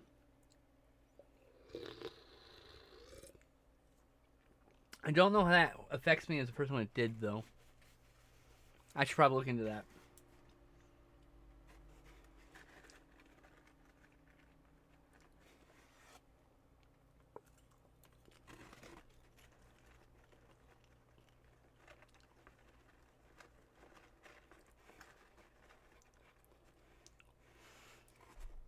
Big fan of the woods, and I hate the woods. Not a fan of nature. Like, in the sense of I don't want to be in it. I like to admire it from afar. I love nature. It's beautiful in a photo. Terrifying in real life. I especially like the rain.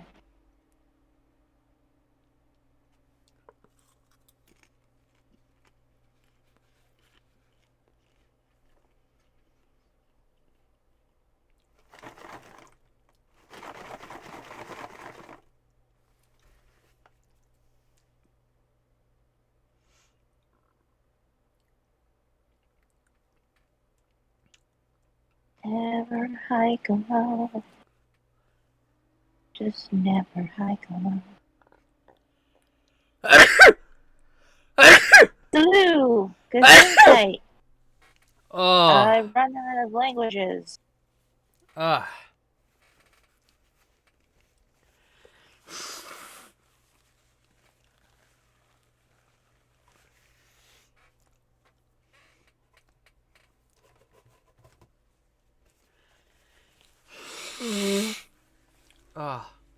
god.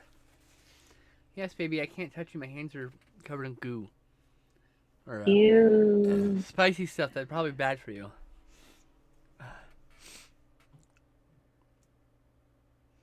But look.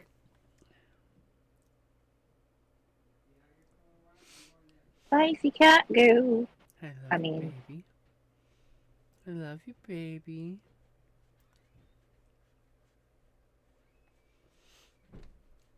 I'm very worried about how I'm going to take you across the state.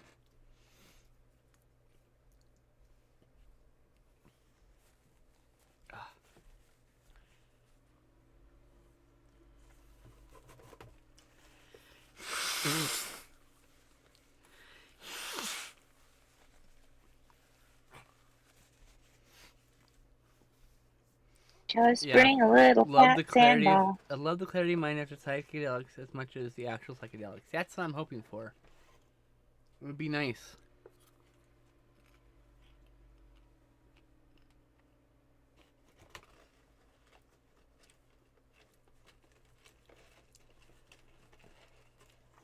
We took Tibby across the country from South Carolina to California What age in was the she? back of the car, and she just sat in the back and purred. What age was she?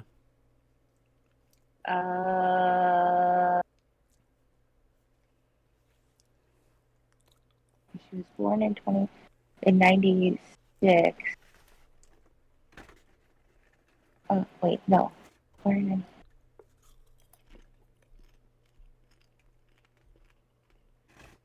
7, 8, 15. When she's 15 when she traveled? Yeah. Oh wow. Sherlock's 10. I'm worried, but Well, that cat lived to be 21. She had an extremely long life. And she was also pretty chill. So, Ocha, you put her in the car just to go down the street to the vet, and she screamed her head off. she's gonna scream her head off the whole way. I don't know what to do about that. You can ask the vet for sedatives. That's what we had to do with Ocha. I might have to. Is get her sedatives.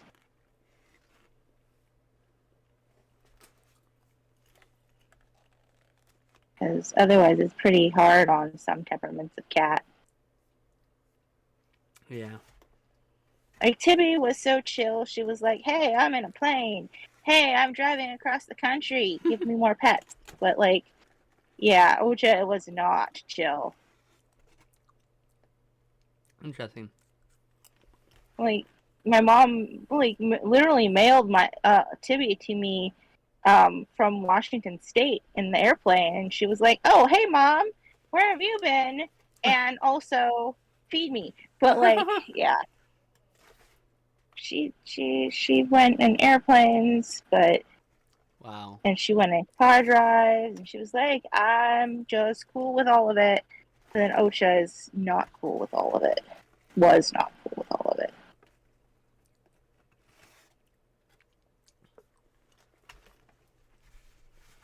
Yeah, she was cool with getting pets when she was in the airport, even by like random people who were like, "Oh my gosh, is that a cat?" And she's like, "Hi, pet me." Sherlock does not do well with strangers either. No, neither is Ocha. Alright, Neither is Xenomora. I gotta go wash my hands real quick. Whew. I'll be right back. Okay. What color should we make this ice cream frosting? Pink? Blue? Chocolate vanilla? I draw the line at like 2 colors.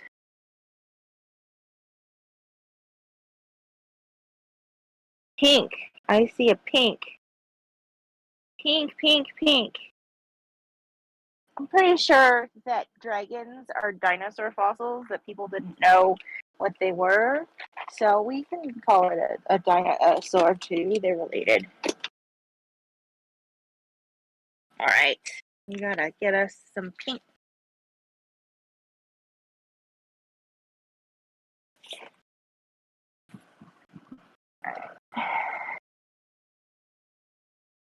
Whatever this was, now it's color paper. That's bright. It looks a darkish pink. About like a kind of thinking like a. Oh, that's a good pink.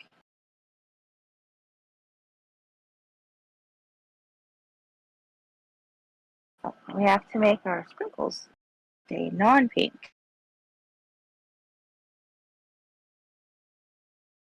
Frosting dragon. Well, now it's an ice cream dragon.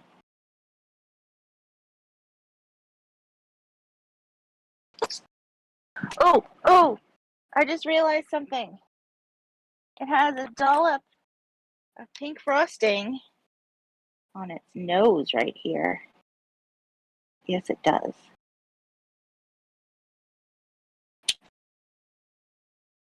Boop, boop, boop, boop. Yep.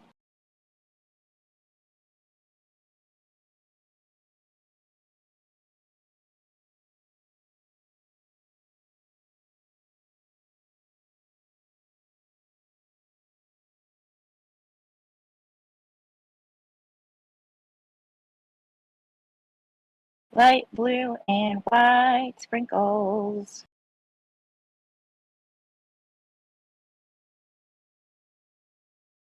Put in a few more sprinkles. Boop. More sprinkle here. Sprinkle here. Too fat from pen. My thin pen. That's about 5. That's even fatter. 22. Here we go. Sprinkle. Sprinkle. Sprinkle. Sprinkle. More sprinkles. Whee.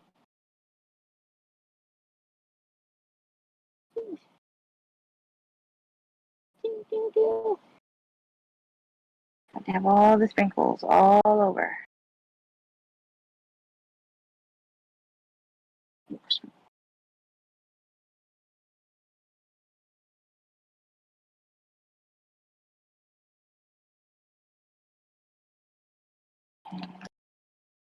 I'm going to put some white on this nose.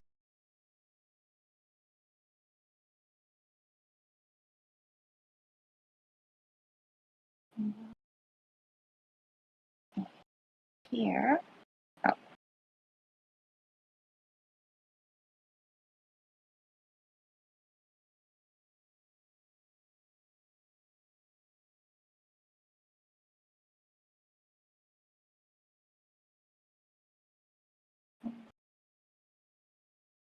Slightly darker pink.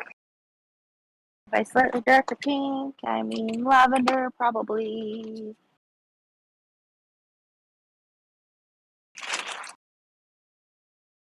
Oh, misty blue, maybe.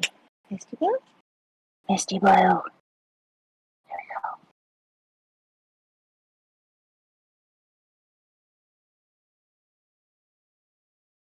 we go.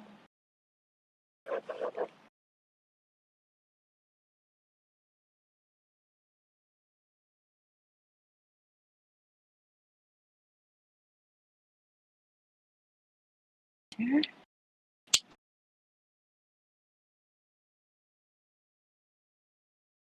Yes, the sprinkles have to be everywhere.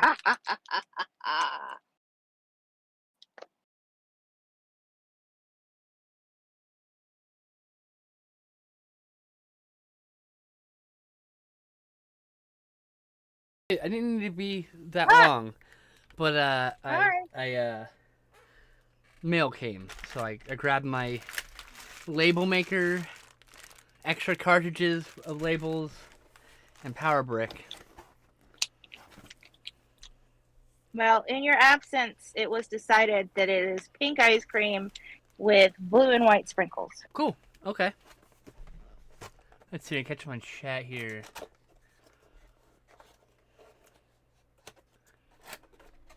Pink, pink, pink, pink. Yep. And like I like nature. Like sitting in a park is beautiful. Going for a small walk is fine. I can't do hiking. I can't do camping. And the only time you can get me camping is if I have a fucking actual flushing toilet within walking distance. Because my bathroom, my mornings are hugging the porcelain goddess sometimes, and I don't want to do that in a porta potty. So that's the problem. Is my actual illnesses prevent me from doing like actual camping, like full on out in the bush type thing. Sleeping in the ground on an air mattress or even on the ground, not a big deal. It's the fucking no flushing toilet I can't handle because of my illnesses. So Makes sense. yeah, this is way bigger than I thought it was gonna be. What? This label maker. Oh. So I also have this Dymo, but I lost the power cord for this one, and I cannot for the life of me find it. So I'll probably find it when I move. So I'll have two of them, but that's fine. I'll probably keep one in my bedroom and one in the kitchen or something for everybody to use.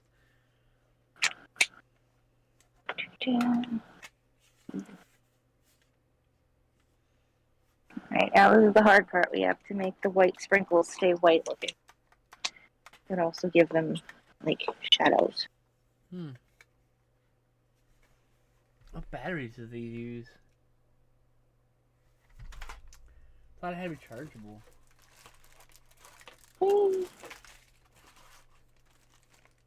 That's a lot of instructions.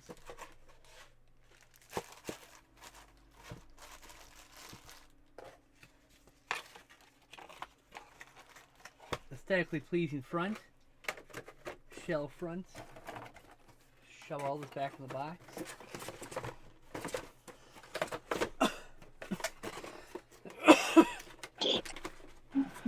Oop.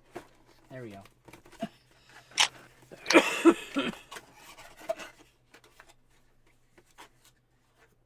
Oh, actually, this goes first. Then this. Like so. There. Ugh. Oh, well. Yay! What batteries does this take? One second. I forgot to read that. Wait, I need more red.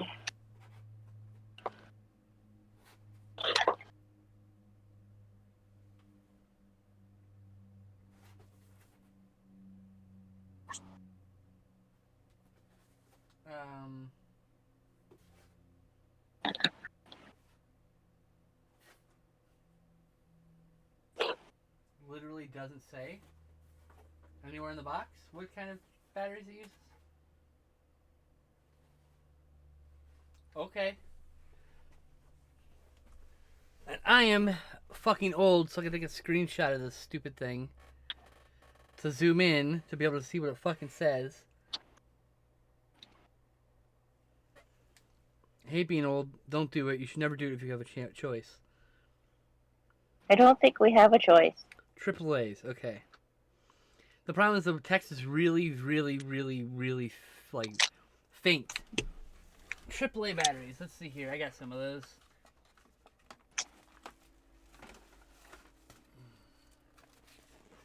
Triple A batteries.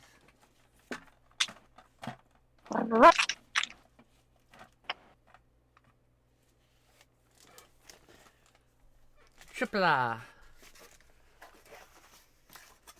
Like the wrestling organization. How many? It's taking 6 fucking batteries? There's no battery pack in here at all? I could have swore this thing came with a battery. I had to buy the battery separate. Fucking Christ. Capitalism's stupid. I had to buy the fucking power brick separate. Thinking it had a battery inside, but no, it does not, in fact, have its own battery. What the fuck's the point of the power brick then if it runs on batteries? That's a good question. I guess in case I don't have batteries. I just happen. Are these rechargeable? Fuck. No. Okay. These are just the shelf stable for 10 years ones. I didn't know how long I'd be not using them. Ugh. There's 4. There's 5.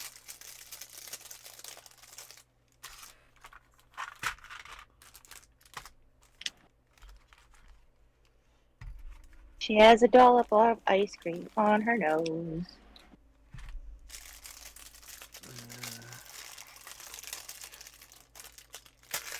There's 6.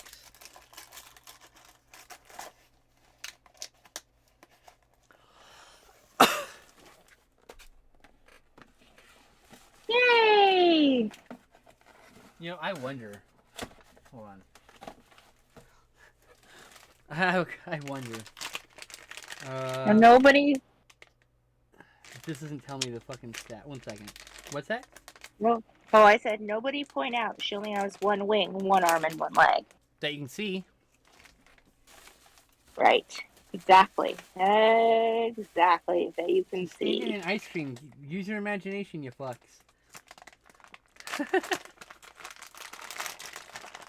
I wonder if this fucking charger will work for my other thing. Delicious frosting dragon. 9 volts, 1.6 amp.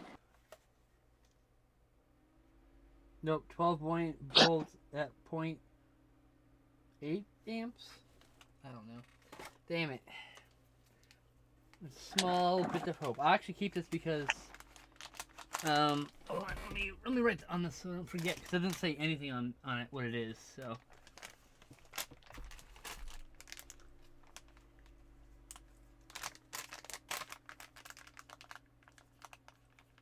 Brother P-Touch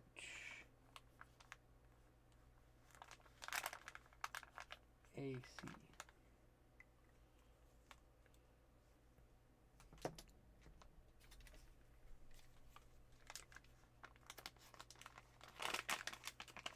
Now, I can't forget what this is for because it's written on it.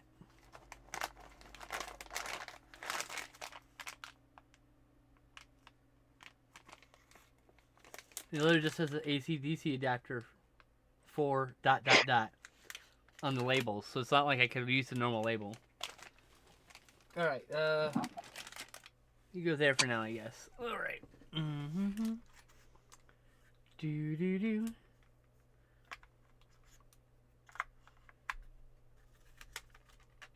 There. Putting the batteries in my label maker.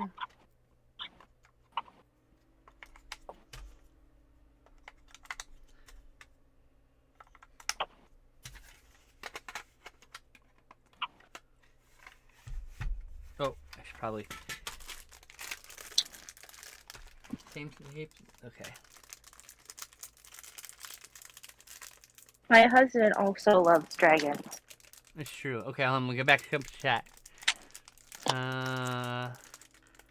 But pink frosting dragons are the best. Yeah, what do you got there? What do you got there, Val? Oh, it's a label maker. Love watching different artists hold their instruments differently. So cool. You should buy a Jackery mobile generator. Charges everything. Nah, I don't need that. Like...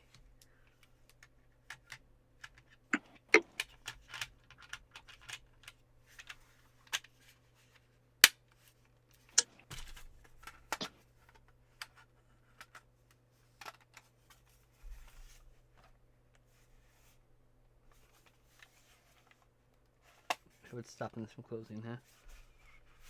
Okay. Alright, now. Power. Hey, it works! Yay! Poop. Print.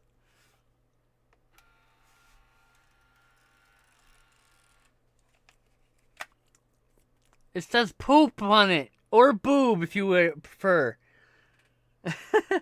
Poop boob. Remember What's that? in like, I think it was like 2010 or 2012 maybe. Remember when you got your first label maker and then you printed out, "This is my first label," and then stuck it to my forehead? Yes, I remember sticking it to your forehead, yeah. And then I put it in the car, and I had that label for years until the words just completely, like, faded out. Yeah. It was hilarious. I remember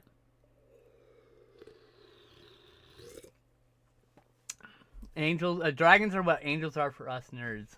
Oh, okay. That's an interesting correlation like that. I love it. Dragon is so pretty. Yay! Most of my gay male acquaintances fucking love and worship dragons. And they say that they're spirit animals. We don't need. They have a kinship with. Spirit animal is a cultural misappropriated word. In case you didn't know. But Ankle. yes, I just assigned a dragon tattoo recently for a gay married friend to put on his ass cheek. That's so cool. Oh. The labels are for labeling my comic book boxes, all my toys. I have like, can you see that? Yeah, you can see all these tubs. These are all action figures. Like Decepticons. That's the Decepticon box. That's the Decepticon box. Those are 2 Autobot boxes. I've got a stray Rhinox. I got some Marvel figures, some miscellaneous figures. I got some Star Wars Black Label series. This is G.I. Joe. No, wait, sorry. I don't know what this one is offhand. That's why I need labels. This one's G.I. Joe right here. And up here's my minifigures. So, like, yeah, I want to like, label things so I can quickly go bam, bam, bam. Or if I'm telling, so like, if I tell Justin on the phone, hey, I need to go to my shelf and go to the appliances tub and pull out this fucking tool I have. Because I have all these, I ran out of space in my room, so I just started putting things places. But I have all these tubs of like tools and equipment and like other shit I can't get to that's down here on the bottom row. I'm gonna do that again, but like not put things. I'll have more room to put stuff because I'll have an apartment in which to place things. We've already agreed that the living room, dining room area is just gonna be where we put a bunch of our like movies and stuff. Movies. Because we're not gonna have a dining room that really matters, right? It's like I don't know. We have plans. There are plans. I do magic cards, but I have this. This is magic cards. This is This box here is actually Arkham Horror the card game cards. So I'd like to put a label there so I could easily tell a box if I'm telling someone to get something. The big thing is like I need to be able to be like, you need to go to my room, go to my wall of shit, and it's in like bin 5A. You go to bin 5A and the thing I'm describing to you, it's right there. As an example. Like this whole thing. That's why I bought this thing is actually to hold these kind of trays of various sizes. I have wider ones that were also going to be used, but they're down here being used. But this whole thing was just to hold sorter trays because I like to store things in sorter trays. It was originally going to go in my closet, but then a bunch of other shit in my closet. Because I was also going to put my clothes in some of them. Because I also keep those in bins to keep them away from pests. Moths and shit.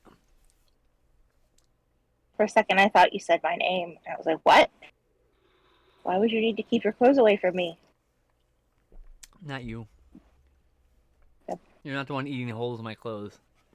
Are you sure about that, though? Yes, I'm sure about that. Let's Okay. see here. If I had a label maker, I'd be unstoppable. This thing only costs like $50, dude. You can get a cheaper one, too, for like $20. Those old school ones, just the stamp labels, like they work. I used those for a couple years. Sample label. Let's see here. I can plug my little, that little Jackery. I can plug my desktop into that little Jackery. It's amazing. Jackery self charges up and stays charged, unplugged while it charges all my shit. It's so nice when I'm streaming. It's interesting. I'd be like Evan, lol. Absolutely, that's awesome. I had a bunch of Dragon Ball Z figs when I was a kid, and I really wish I knew what happened to those. Probably got sold. Got an ad coming up soon. They were awesome. I've never into Dragon Ball Z, but like, yeah, I understand entirely the beloved toy that you miss. You should go onto eBay and start getting some of those toys, or getting new versions of those toys to represent those memories for you. Like, I've never had a Snake Eyes, but you know what? I got myself a Snake Eyes and a Storm Shadow. Woot. I never had these growing up. I have one Snake Eyes figure I've ever owned, other than this one, and it is the Colgate promo figure, which has a moving arms and moving legs like this, and that's it. The head doesn't really move. The arms stuck in a position like this. It's like their hands are like just like stuck like this, so there's no elbow. Or it's worse. Oh, you still have your GI Joe stuff? Oh hell! If you ever want to get rid of that, let me know. I have a lot of the 3 3/4 inch stuff in my closet. The other thing is I'm gonna get real fucking shelves for my movies. I'm probably gonna get some Billies from IKEA since we'll be down the road from IKEA, and I can get an actual delivery that didn't cost me $300. IKEA. So I subscribed to the Dinosaur Dracula Fun Pack, and this month they sent, along with a bunch of other stuff, some Freddy's Dead 3D glasses. These are actually glasses for Suburban Commando, though. It's hilarious. I just noticed that. There's probably information on the sheet about that, but that's a cool little thing. I also have in this bin. I have Outback. This is actually a baklava was actually for Snake Eyes, but I didn't like it on him, and I think it looks better on him. So, also Snake Eyes came with Timber, who has they have alternate head for Timber also, where he's like a regular wolf face. Yeah.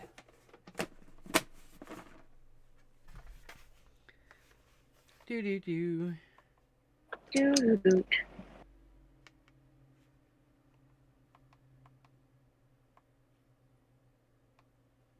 There's this artist that I watch, and she always colors her stuff before she inks it, and I can't do that. I keep trying, and I'm like, nope, it isn't gonna work until I have some lines.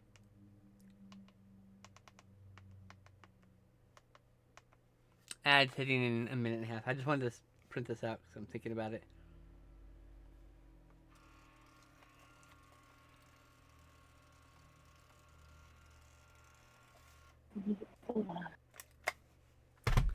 G.I. Joe Classified. Ta-da! So simple and silly, I know. But it was just gonna help a lot better.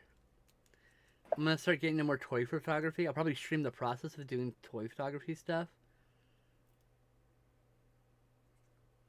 People don't know this, but I'm actually the child of a photographer, so like I've been taking photos since I was a little kid. It'll be super cool. And I know other people have done it already, but I still think it's super cool when I see them have done it. And they take their dinosaur toys and they set it up like they are like dinosaurs. Yep. That's one of my favorite. I'm gonna do that kind of stuff. I have like Star Wars figures and GI Joes, and I'm gonna mix in like a lot of those people are like one trick ponies. They only do one toy line, but I'm gonna mix and match. I don't give a fuck.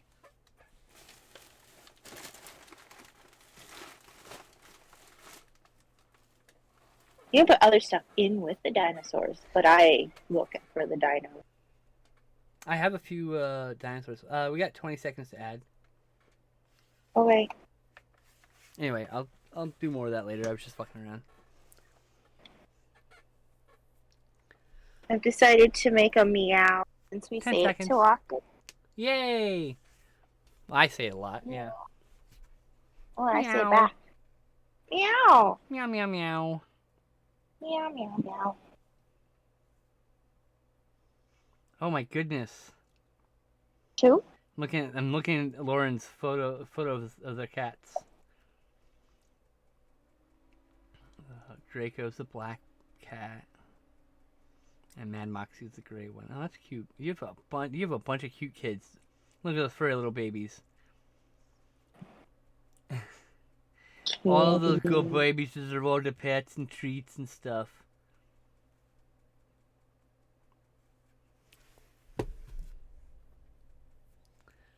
Let's see here. Oh, those are awesome. I have a pair of Spice Kids 3D glasses from when I saw it in theaters. That's cool. And I have a few figures: Destro, Snake Eyes, Storm Shadow, the Scuba Guy, Baroness, and I have the DVD box set of the whole first series in the movie. I have the complete series on DVD from Shout Factory.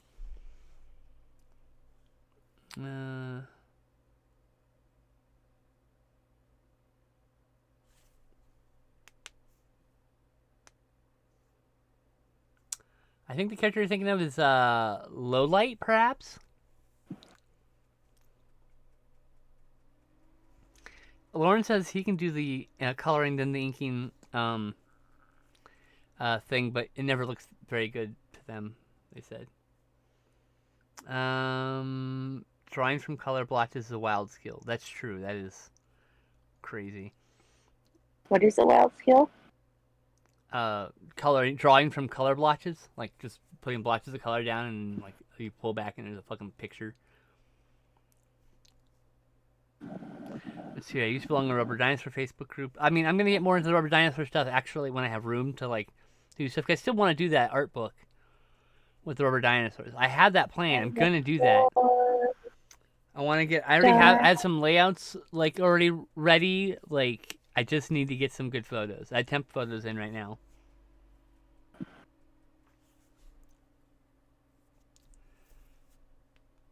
But yes, I have plans. I have a lot of like little projects I want to do, and I just had no energy to flex any of them in the last 8 years. So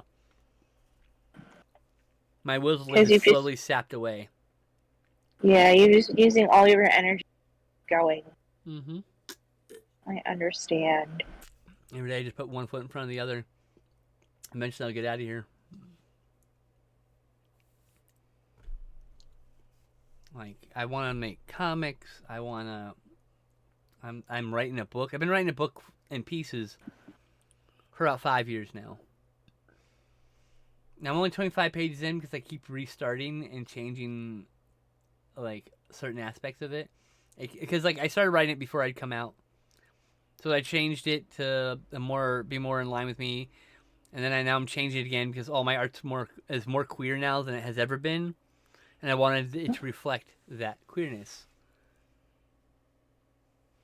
But if you follow me on Tumblr, I have a hashtag called Valeria's Fragments with an apostrophe. So Valeria's fragments. And it's got all the stuff I put up for like little teasers and stuff, poems and stories I've written. It's called Valeria's Fragments because I have a broken brain. Someone when I was a little kid broke my head open with a baseball bat, and I have brain damage and have significant memory issues. And so I'll be writing a story and then it'll abruptly end. And then you'll get to another story and it'll abruptly end. And then like 5 or 6 stories in, there's the ending. There's another part of that story that abruptly ended. And so that's how it works. My brain works in fragments. And I've got it all laid out. So as I write it, it's like I have like a skeleton. And as I write it, it's like filling in pieces of like adding a bone. And at the end, it'll look fine when you read it with completion, you know? Mm-hmm. DM me the photo, Evan. I can probably tell you who that is.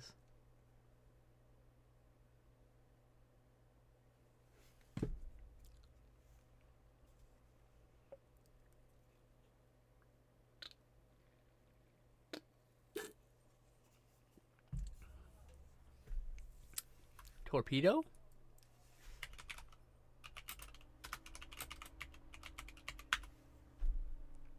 No, Torpedo's black and red. Black and gray, I mean. Oh! You're talking about Chief Torpedo, that one. Okay. That's from a later line where they had like bulked up the figures. Had weird posability. I always forget, like, y'all are younger than me, most of you anyway. So, like, oh yeah, your childhood G.I. Joe were these ugly, grotesque ones from the late 90s, early 2000s.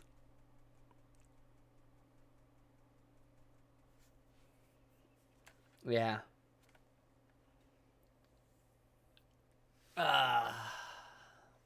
weird era of figures.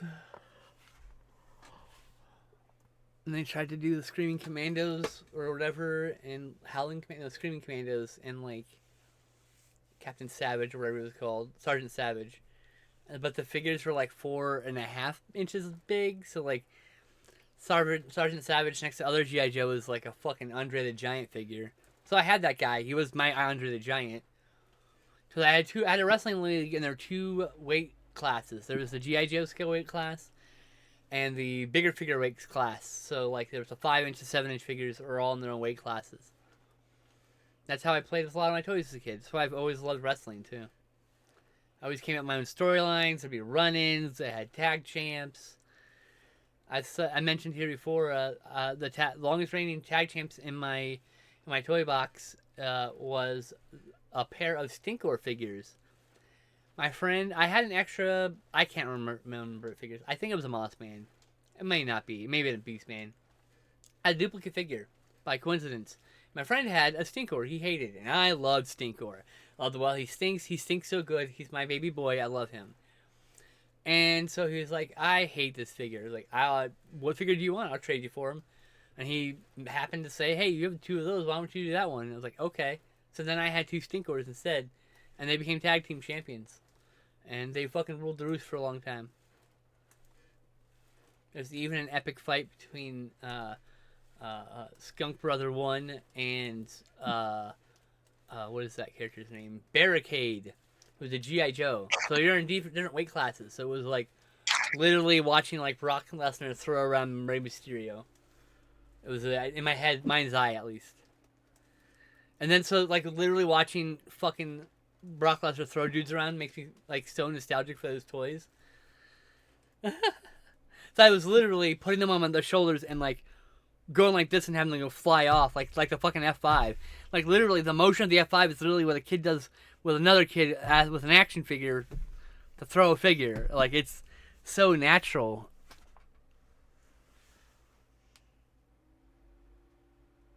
Had a ring and a bunch of WWF figures. Yeah, I had some of those too. I had a Jack Pacific wrestling ring, and I also had the old Mattel wrestling ring also.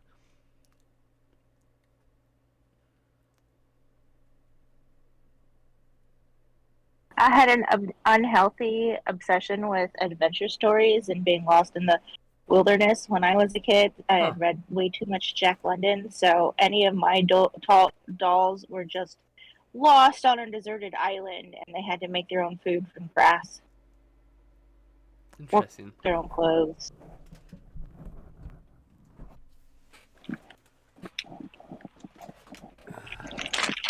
Dr. Mindbender was my G.I. Joe crush. He was so fucking buff and sexy. That's true, he was more ripped than most of the other figures. You know who else was ripped? Crocmaster. He had big fucking beefy muscles. And Road Pig. Road Pig had those big fucking muscles too. That doofy looking bastard.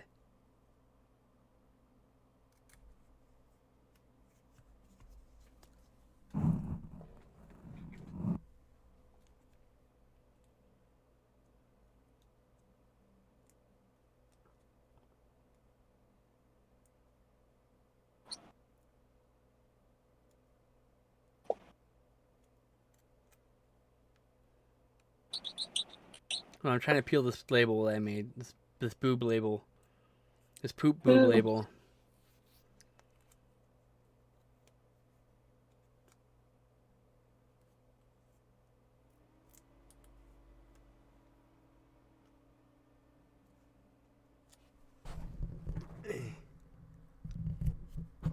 There we go.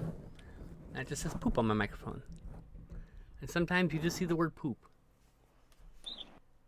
Microphone is poopy. It's 2:20.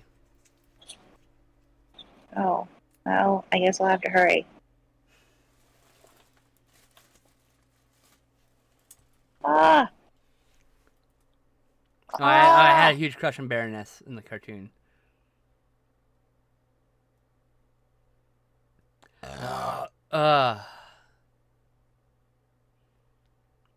like boobs and they like me. I like boobs and I like when they're free.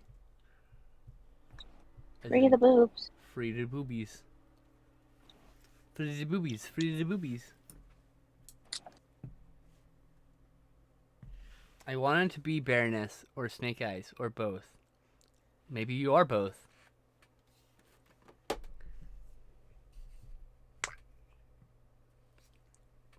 I mean, it's never too late to start estrogen if you want some boobies. That's all I'm saying. Best decision ever made was going on estrogen and getting boobies.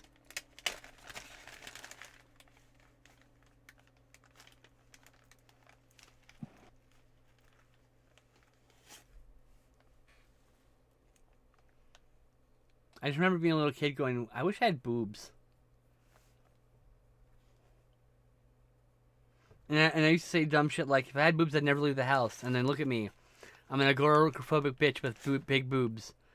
Well, I guess nice boobs, not big boobs. Nice boobs. So I guess my dream came true. But not exactly how I wanted it to.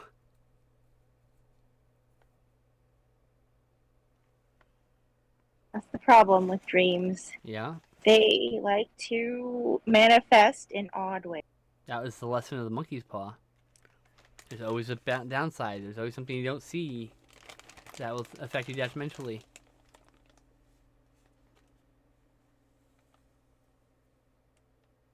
So the reverse can also be true. There can be something that affects you positively about something you think might be bad.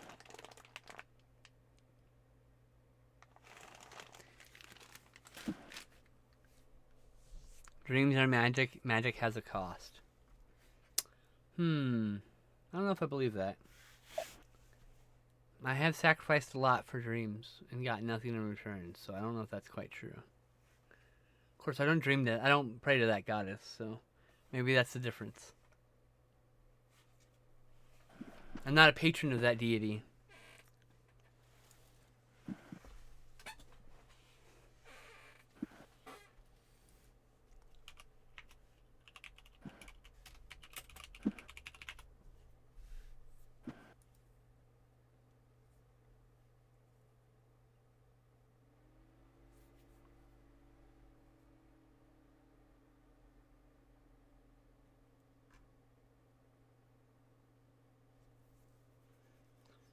If I worship any goddess, it'd be like the goddess of lesbianism.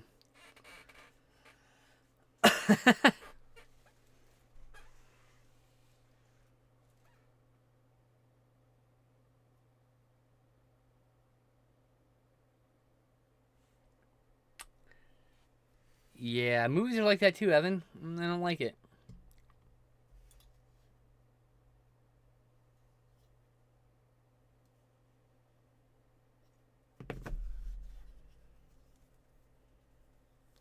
Sapphic is a goddess?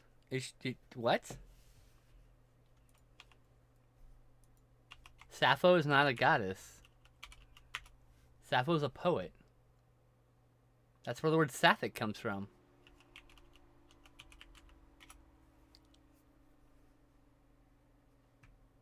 So yeah, no, sapphic is not a goddess. Sapphic is to be in love with women, basically. No, Sappho was a poet that talked a lot about wanting to love other women. So, there you go.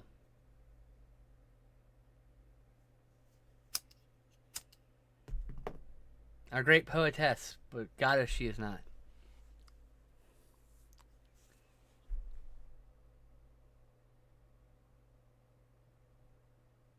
Probably like Diana or there's a couple things you could go with. I think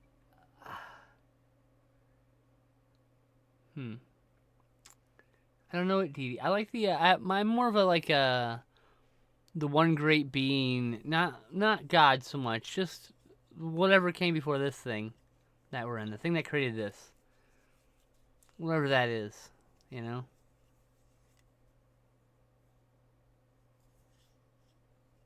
So she was one of those mythic stories where she was a poet and then her gayness made her into a goddess in the actual life. Oh, maybe.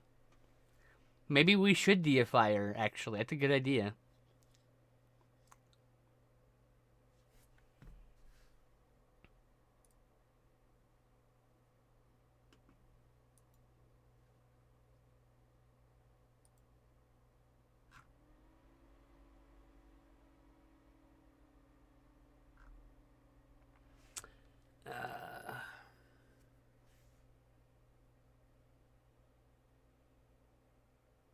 The W is very liney because it's got like whiskeriness to it. Oh, that's cool. Yeah.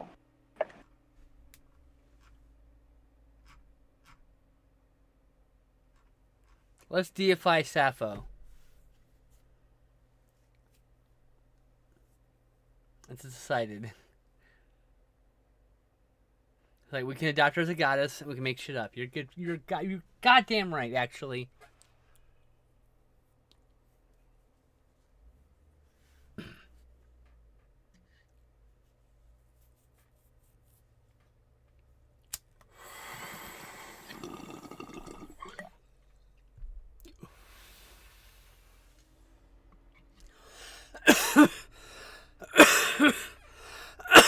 I mean, I do have someone I call a goddess, but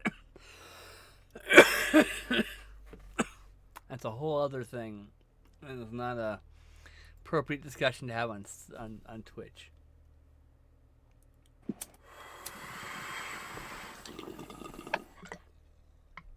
W. Now the O.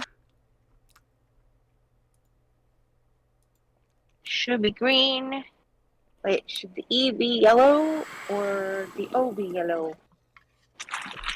Goddess Fae are a good being who is very gentle and kind with me, and live near where I'm going to be moving, and we're going to meet up and cuddle probably. 'Cause I need cuddle.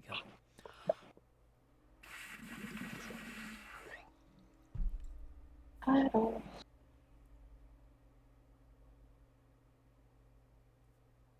Cuddles are important.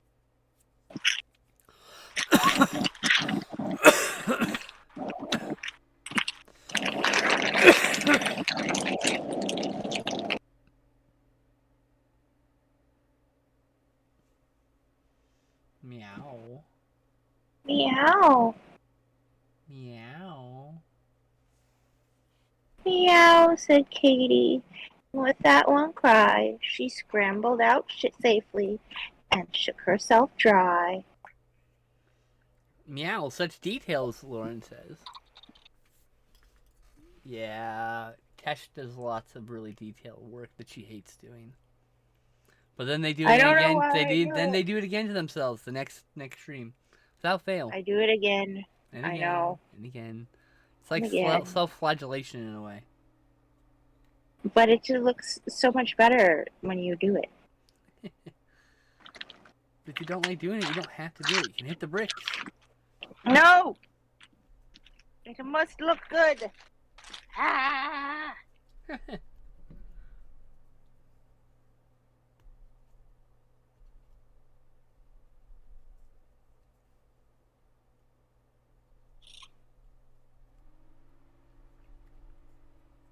Meow is the best. So cute. Right? I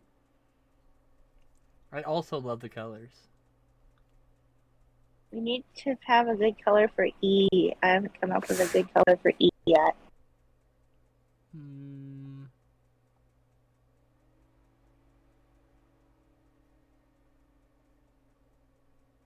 I don't know.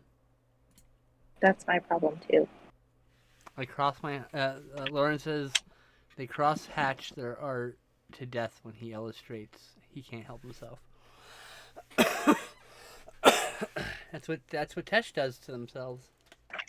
Crosshatch or stickle. She's here doing. She did scales. Then they're doing fucking lines and shit, and too much work. I know, but it had to be done. Did it really? Had to. Yes.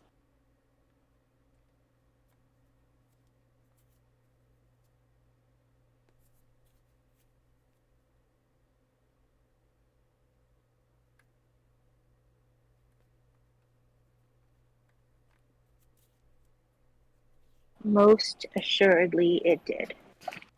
Lauren says they love the detailing process. Watching it live is fascinating. I think watching art live is fascinating. The act of creation is fascinating in the sense that, like, there was nothing there before, and now there is something there that's beautiful and meaningful. It just shows up. I know, and so many artists, myself included, feel like that. Like me, I feel like I'm plucking words out of the air. Like I didn't write that shit, bro. I didn't write that. That shit came from space, beamed into my brain. Like I've been working on this piece that has about 1,700 words in it right now, called Rigors and Heft. It's about lugging around your trauma all the time in your daily life. That sounds very heavy. It can be. Here, I'm gonna read some of it. It's Okay. not like I don't know how well it's gonna read, but it says a note on content. The story is about someone struggling with their generational trauma and the depression. As such, things of this nature are interwoven into almost every aspect of the story. Reader be warned. I do not want critique on my sentence structure. I am deliberate in how I write. You are experiencing the world in a way someone with my kind of brain trauma might experience it. I'm open up to any other points of discussion. Before I read this though, I'm gonna smoke this bowl. Okay.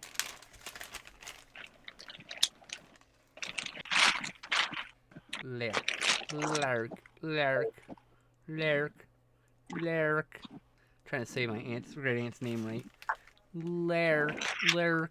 It's got the A-E letter. The one that's a combination of A-E, it looks like it anyway. It's the Dutch word for lark. Lark? Something like that. Lark. Like in cleric or encyclopedia. Encyclopedia.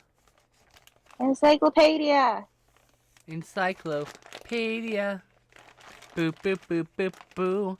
Encyclopedia. Ba ba ba. Ba ba ba ba ba. Encyclopedia. I gotta go get weed tomorrow. Probably have to do that after I do all the other shit. Hopefully my dealer will come to the house and I will just... My dealer. I keep calling him that. My bud tender and courier will bring it to the door. Hopefully. Depends on status of his vehicle. Meow! Meow? Meow. No.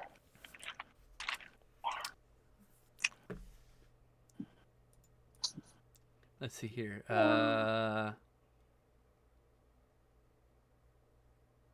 Artists used to hide making that right now. I fall in love with the process. Yeah, I hate that. Like, don't hide anything. It's not a fucking secret society.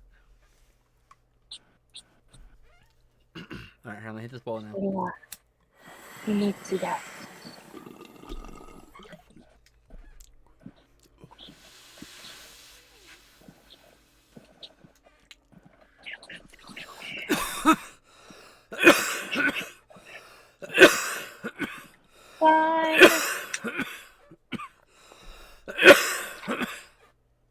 Zoomed height.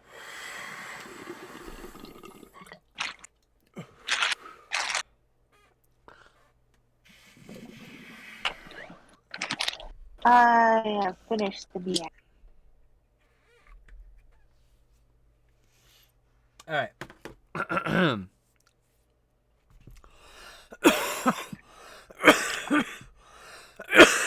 All right, here we go.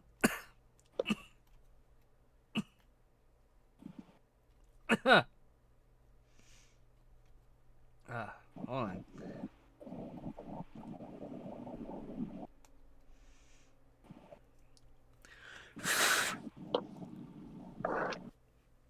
All right.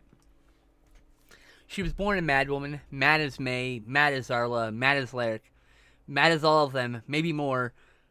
She lost count the number of times she's lost her mind, lost down the rabbit hole with Alice, down the well with Sadako. Not many people wake up in an irrigation ditch at 11 years old with their pants around their ankles while going mad from time to time, regaining her sanity, as if, in the ruins of her life, shredded by her own hands, bloody, bony things, hateful things, no excuse powerful enough to undo the curses cast from her own maddened hands. They say we hurt the ones we love the most, and she was efficient. Here's the cycle, and Chance runs herself aground, a bloated whale corpse, Hold on.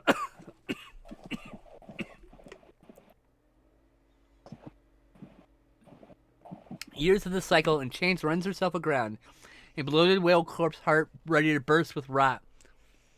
Laying on this beach of a bed racked with nightmare after nightmare, screaming awake on an air mattress with a leak, she wakes up every few hours and reinflates it in the dark of her room, while the anxiety of her nightmare drains away.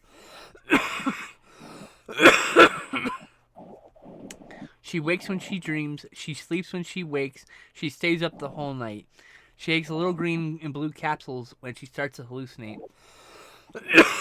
At the edge of her vision, hydroxyzine peomate to dull her mind and lull her to sleep.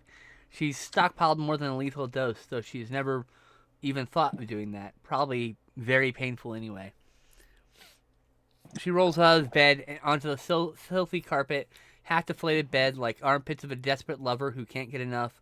Stark, angry noonday sun lancing through the crack in her beige, lifeless curtains to ensure she is awake. The same drapery supplied with the apartment 10 years ago.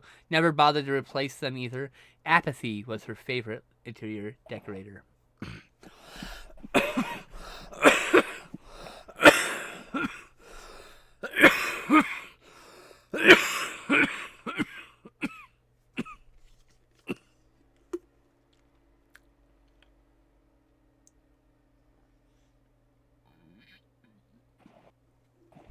Gelato pre-rolls. Ooh, those are cool.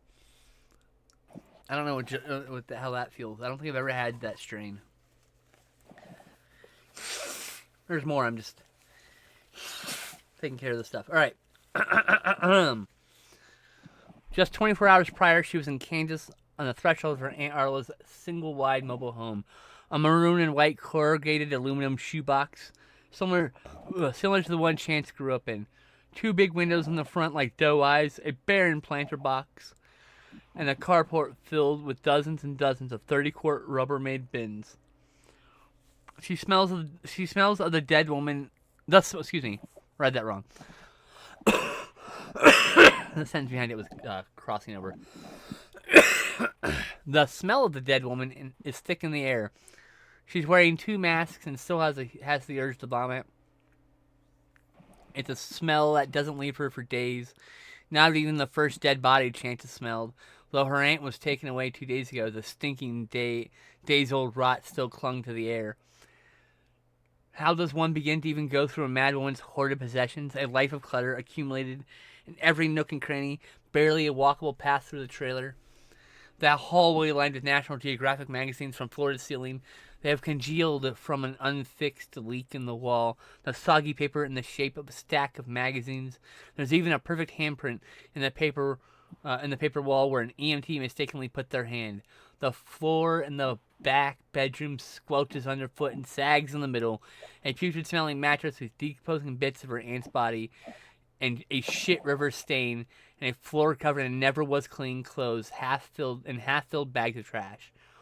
On one end of the room is a closet that dominates the wall. Inside it, full boxes, some collapsing, others with odious stains in the corners. The dresser built into the wall had no drawers. In fact, Chance couldn't even find them anywhere on the premises. The other wall is a gaping hole where the fire department cut out the death trap horizontal slot windows, the type long out of style and only found on models without any renovations. The hole is lined with cancerous pink cotton candy that Chance's intrusive thoughts keep telling her would be a good idea to eat.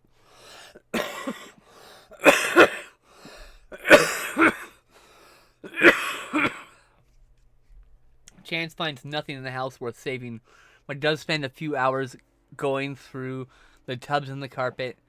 She dug out a copy of Mysterious New England from 1971, a ratty later edition of Prometheus Rising by Robert Anton Wilson.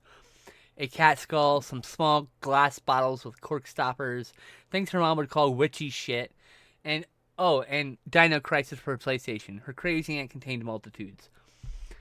She would be kinder to her aunt's memory if she hadn't been so cruel. Her mad woman aunt who talked to the dead and heard voices. Chance's kindness long lost because of a knife to her throat, a gun to her head, and a constant stream of verbal abuse that made it hard to function. Now jet-lagged Chance is on her bedroom floor, her clothes-covered floor, just like her aunt, just like her grandma, and her mother too. Everyone's mad in her family, a long line of Madeline as far as she can remember. Chance and her mother, the first generation to never be committed. But that isn't a very hard bar to clear in these supposedly more enlightened times. Yeah, right. Hold on, my back. Oh. Chance retrieves a pack of clove cigarettes from the pocket of her jeans on the floor, flips it open, and Oh, retrieves. What? my headphones are dying. Oh. Do I want me to continue? How much longer is it? Because they're gonna be out in a minute. Change your headphones then. Yeah, dig it out. Because I'm not even. I'm about to be halfway through it. Hang on.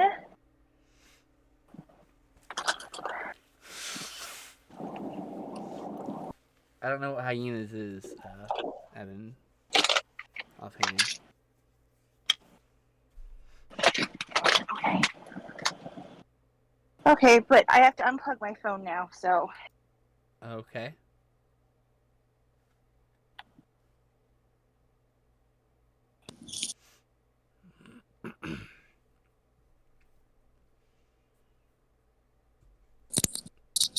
Okay. How's that? We're good. You ready? Okay. Yes. Chance receives the pack of lips. Chance receives the pack of clove cigarettes from the pocket of her jeans on the floor, flips it open, and retrieves a single clove wrapped in black paper, places it between her lips, still caked with last night's lipstick, a cheap black from the drugstore. A small, cheap comfort she allows herself. I'm going to probably remove that second use of cheap in that sentence. She lights the clove cigarette and takes a short, quick pull from it.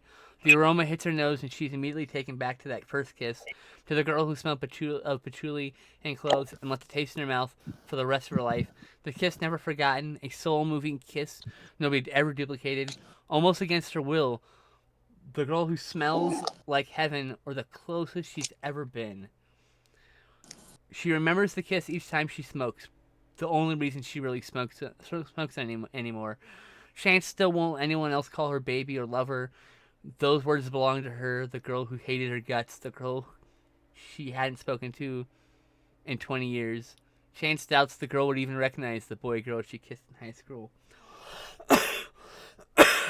She's in the kitchen now. She doesn't remember getting up off the floor, but that's not unusual. She dissociates all the time. She has apparently started some scrambled eggs, and so now she finishes them up real quick, and she doesn't even bother getting a plate. She just stands over the stove with a fork, eating the eggs straight from the pan. Less dishes this way. Laziness wins once again. The alarm on her phone goes off to remind her to take her medications. Some for the depression, some for the voices in her head, some to keep growing her cute little breasts, and an anti-nausea to keep it all down. One gulp, a handful of pills down the chute. She quickly eats a slightly too ripe banana. Can't risk the meds getting stuck in her throat. She rolls a joint with shaking hands, the goddess's hands, the hands of her mother. She steps out onto the patio and lights the poorly twisted thing, drawing smoke deep into her lungs, the immediate relief in her spine, her hips, her knees.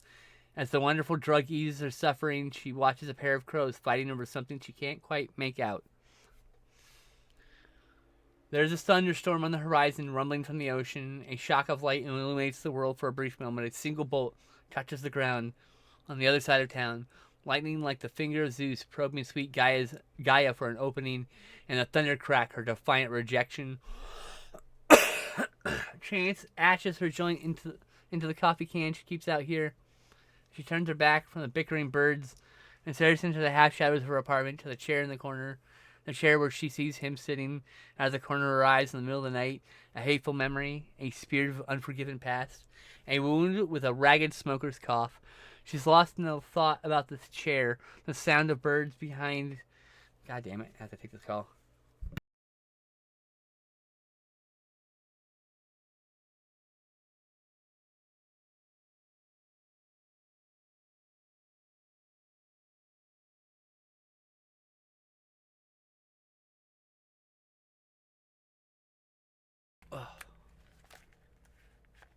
Sorry, wrong number.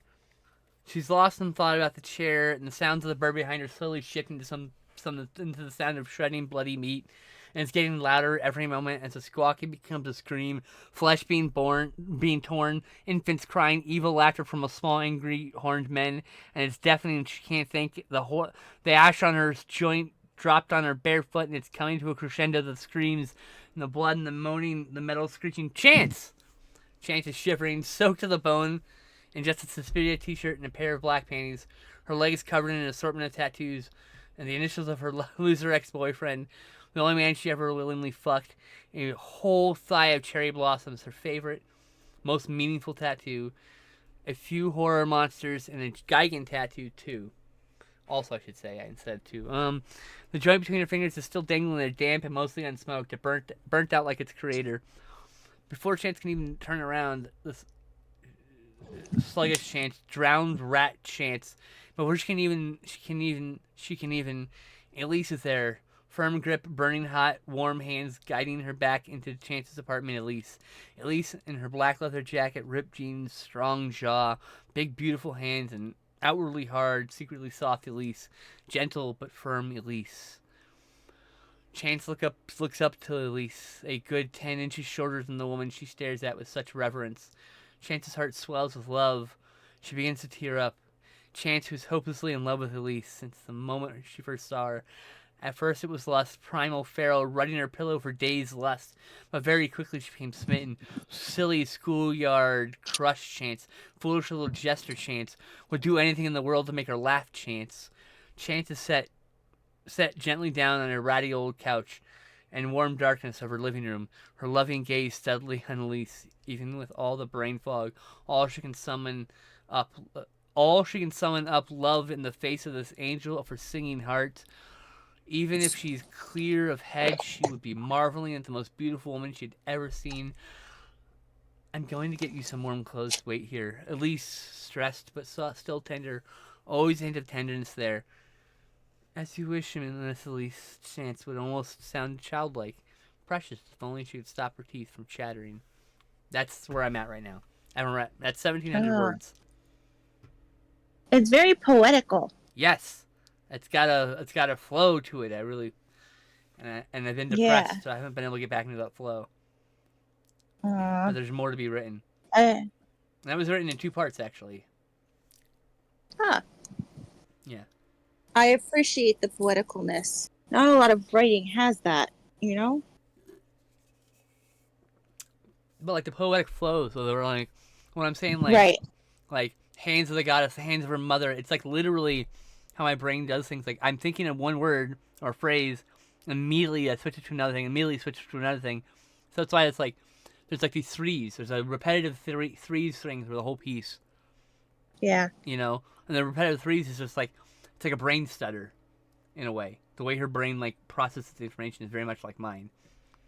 And you know, like I'm sure you recognize names. I mean, these 2 names used to be names I used to use. In fact, one of those names is one name of one of my alters, but this has nothing to do with any of the people in my life. There are little bits of my life and little bits of people that I love in this, but like Elise, the character, is so different from me, so different from anybody else.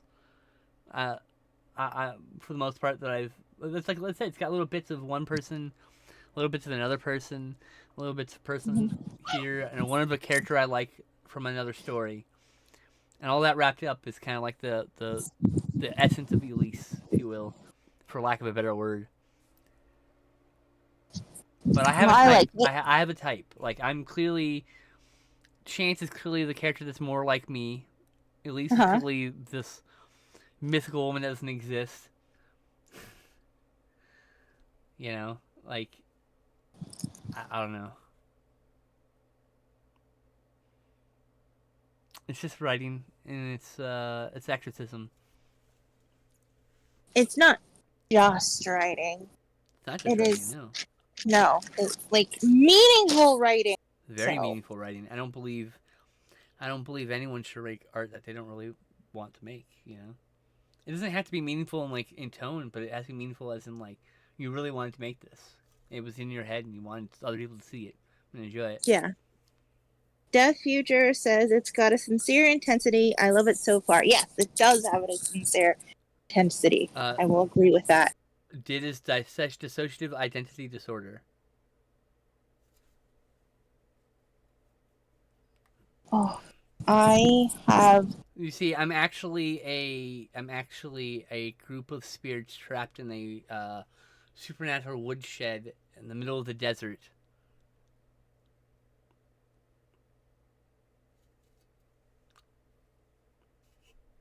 They were all trapped in the same spirit board, but it shattered. Oh, I have to go to the bathroom. Yeah, we're done. We're done with the show. So Yeah, we're over time. thank you for joining us. We will see you next Tuesday. Next week is going to be a full week. We have both streams next week. I believe so. Yeah, we have all 3 streams. So I have Art and T and Art, and cathode ray transmission starting next week. Woo! And so, yeah, that's gonna be cool. That's what we're gonna do. That's it. What time is cathode ray transmissions next week? 7 p.m. Pacific. On what day?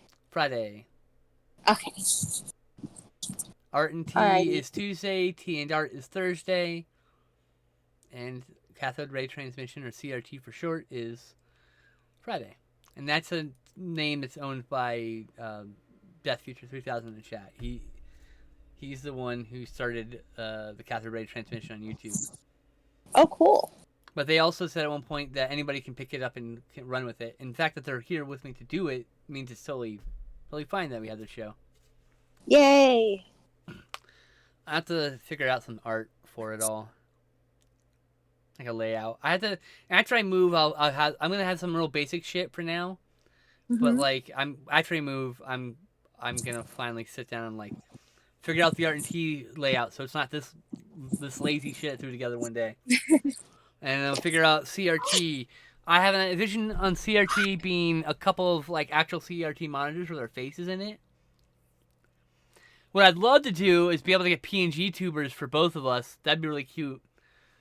Like of people with TVs for heads or whatever. But I